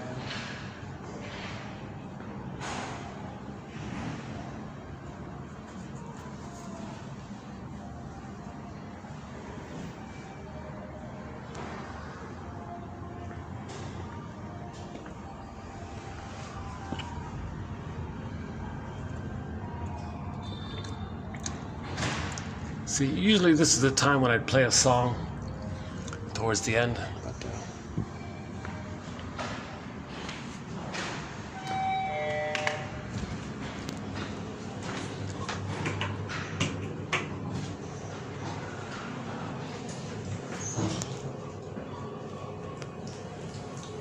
Yeah, so so my current discussion is my own little struggle whether or not to include that quote about the CIRC. Not to start. No way, I'm not going to start a thread on that. That's a huge topic. Yikes. But maybe to include it as an adjunct to our point about the prejudice thread. You know, it's just as well that we end around, because the lighting situation is at night. I can't get any bright lights anymore at night. Let's see, how's the battery? 60. Okay. Any final thoughts? Neptune, shaking hands, lateness, byproducts, gambling. Oh, okay. Chewing tobacco, chewing gum, this whole cigar. Okay, is it a symbol for the mother, the nipple, or I don't know. I don't know. It's an old idea. I've seen it a few times come up. He seems to think so. In the last quote, he says stimulating fluids, like alcohol. He thinks alcohol is a symbol for the breastfeeding. That the bottle is the bottle. Jesus Christ. That's quite a thought, because because the same theory would apply to emotional eating. Right? Sweet cookies. It's the same kind of area, right? Dreams represent the fulfillment of a wish. Oh, the name of the new film, the ad that passed by, right? Dreams are not nonsense. It's a translation issue. It's a translation issue, an interpretation issue. Dreams. They're letters from the soul. Messages from yourself. Your inferring mind is talking to you.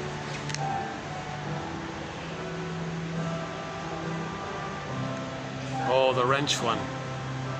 If you have such a strong, burning, unmet need for love, you might wrench, distort, meaning distort what you see to fit your desire.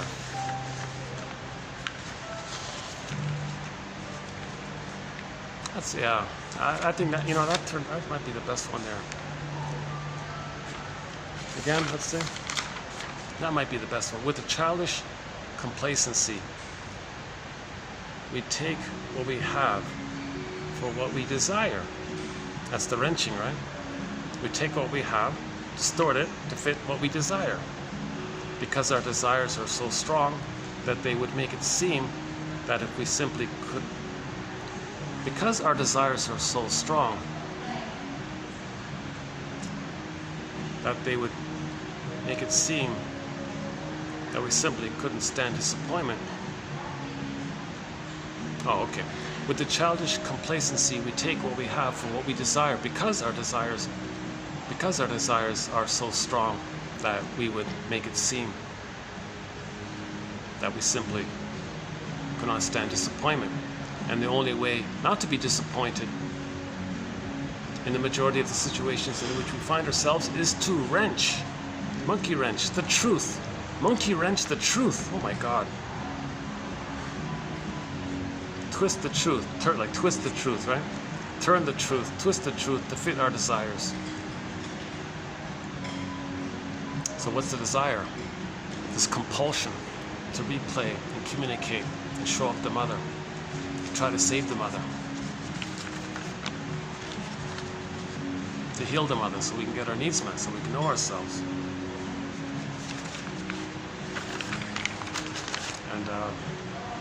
And reading their hearts behind their actions.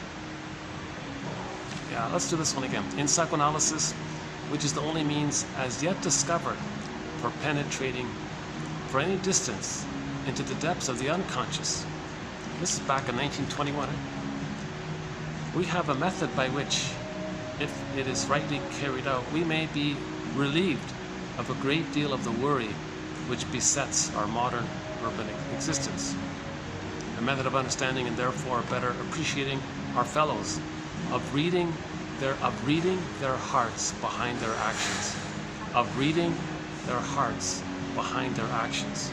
Can we read our own heart behind our own actions? Can I read my own heart behind my own actions? Which makes the passing show have for all of us a deeper meaning and a greater interest. There's curiosity. Psychoanalysis stimulates curiosity. And when I say psychoanalysis, I mean from the point of view of 1001 Windmills of the Mind. A clear, friendly, not too jargony, manageable. I only have a BA, so these quotes, everybody can understand these. Everybody, or next to everybody's going to understand these quotes.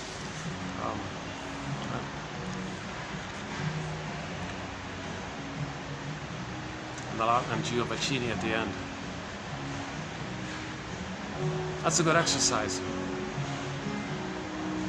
I suggest that the reader pick up an article, open it at random, and pick out a sentence. Chances are that after the sentence is parsed and then put in simpler words, it will make no sense. So he says, okay, again, many analysts have narcissistic problems that lead to unconscious but profound feelings of inadequacy. So that's what Masters has said, that people with the narcissistic pattern are drawn to the therapy world because it gives them an opportunity to place themselves in the one-up position. The clients are the helpless child. They can shame them, exploit them, use them, make money, ha ha ha, be safe with the mother, and cloak it over with a bombastic impression management to get away with it, and the clients are fooled. Okay. So this, for more on this point, in the last video we discussed the stinger and the clinger dynamic. So that sort of fits in there. To compensate for their shortcomings and to bolster their narcissism, they construct theories in a ponderous, pedantic, but serious fashion to cover up their lack of substance. Yeah, the first thought that came to mind was Mr. Jung. Yeah. Luckily, all of his followers kind of filtered it out. Somehow managed. So obviously, he had some useful things to say.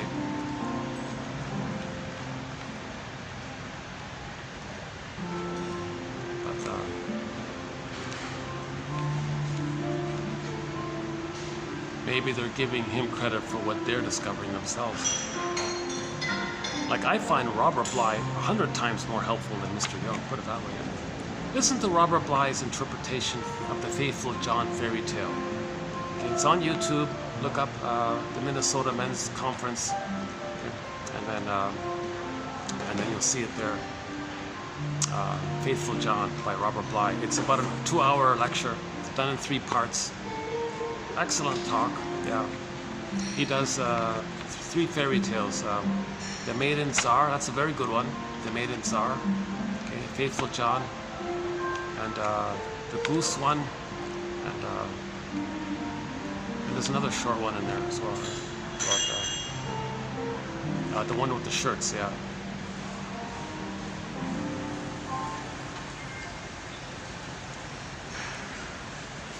Okay, how are we doing here? What is it?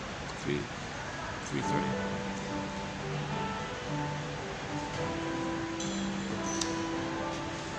Should we take a look upstairs?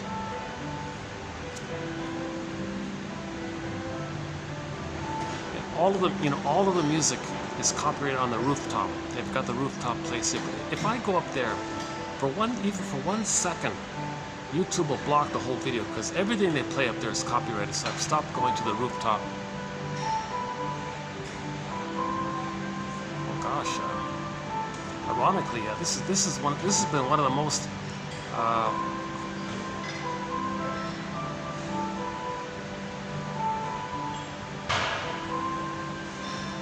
Well, this has been great. I can't believe I've been able to sit here in this one spot for 3+ hours without interruptions. I can't believe it. Yeah, that's great. Oh, it's a welcome relief, yeah.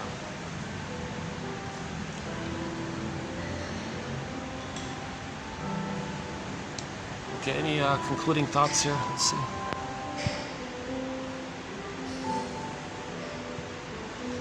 I'm not bothering anybody. That's great. That's great. That's awesome.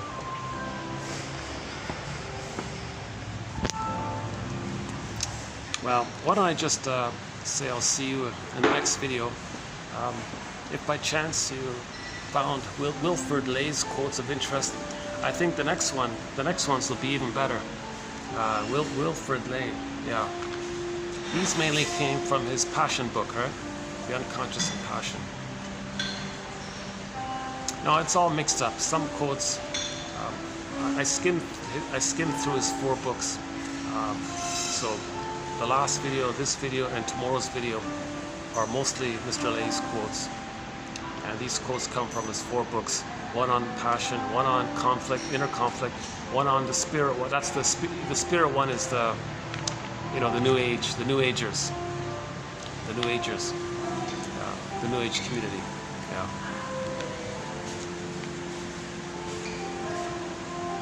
Yeah, Robert Bly would like that one. Yeah. He reminds me a little bit of Mel Faber. Actually, very good quote. Some very good quotes from Mel Faber. 2118 is a good place to start. Mel D, as in David Faber. Yeah. He's provided some good quotes. Yeah. On the New Age. Oh my God, his book hasn't been digitized. I'm very much hoping somebody will digitize his book called New Age Thinking by Mel Faber. Hasn't been digitized. Edmund Berger's book on humor hasn't been digitized. Oh my God. John A. Sanford's cassette tapes from the 80s haven't been digitized. Like, this is important material. We need this material if we're going to know ourselves. If we know ourselves, then we can think reasonably. That we're all able to identify people's hearts behind their actions. On that note, I'll see you in the next video.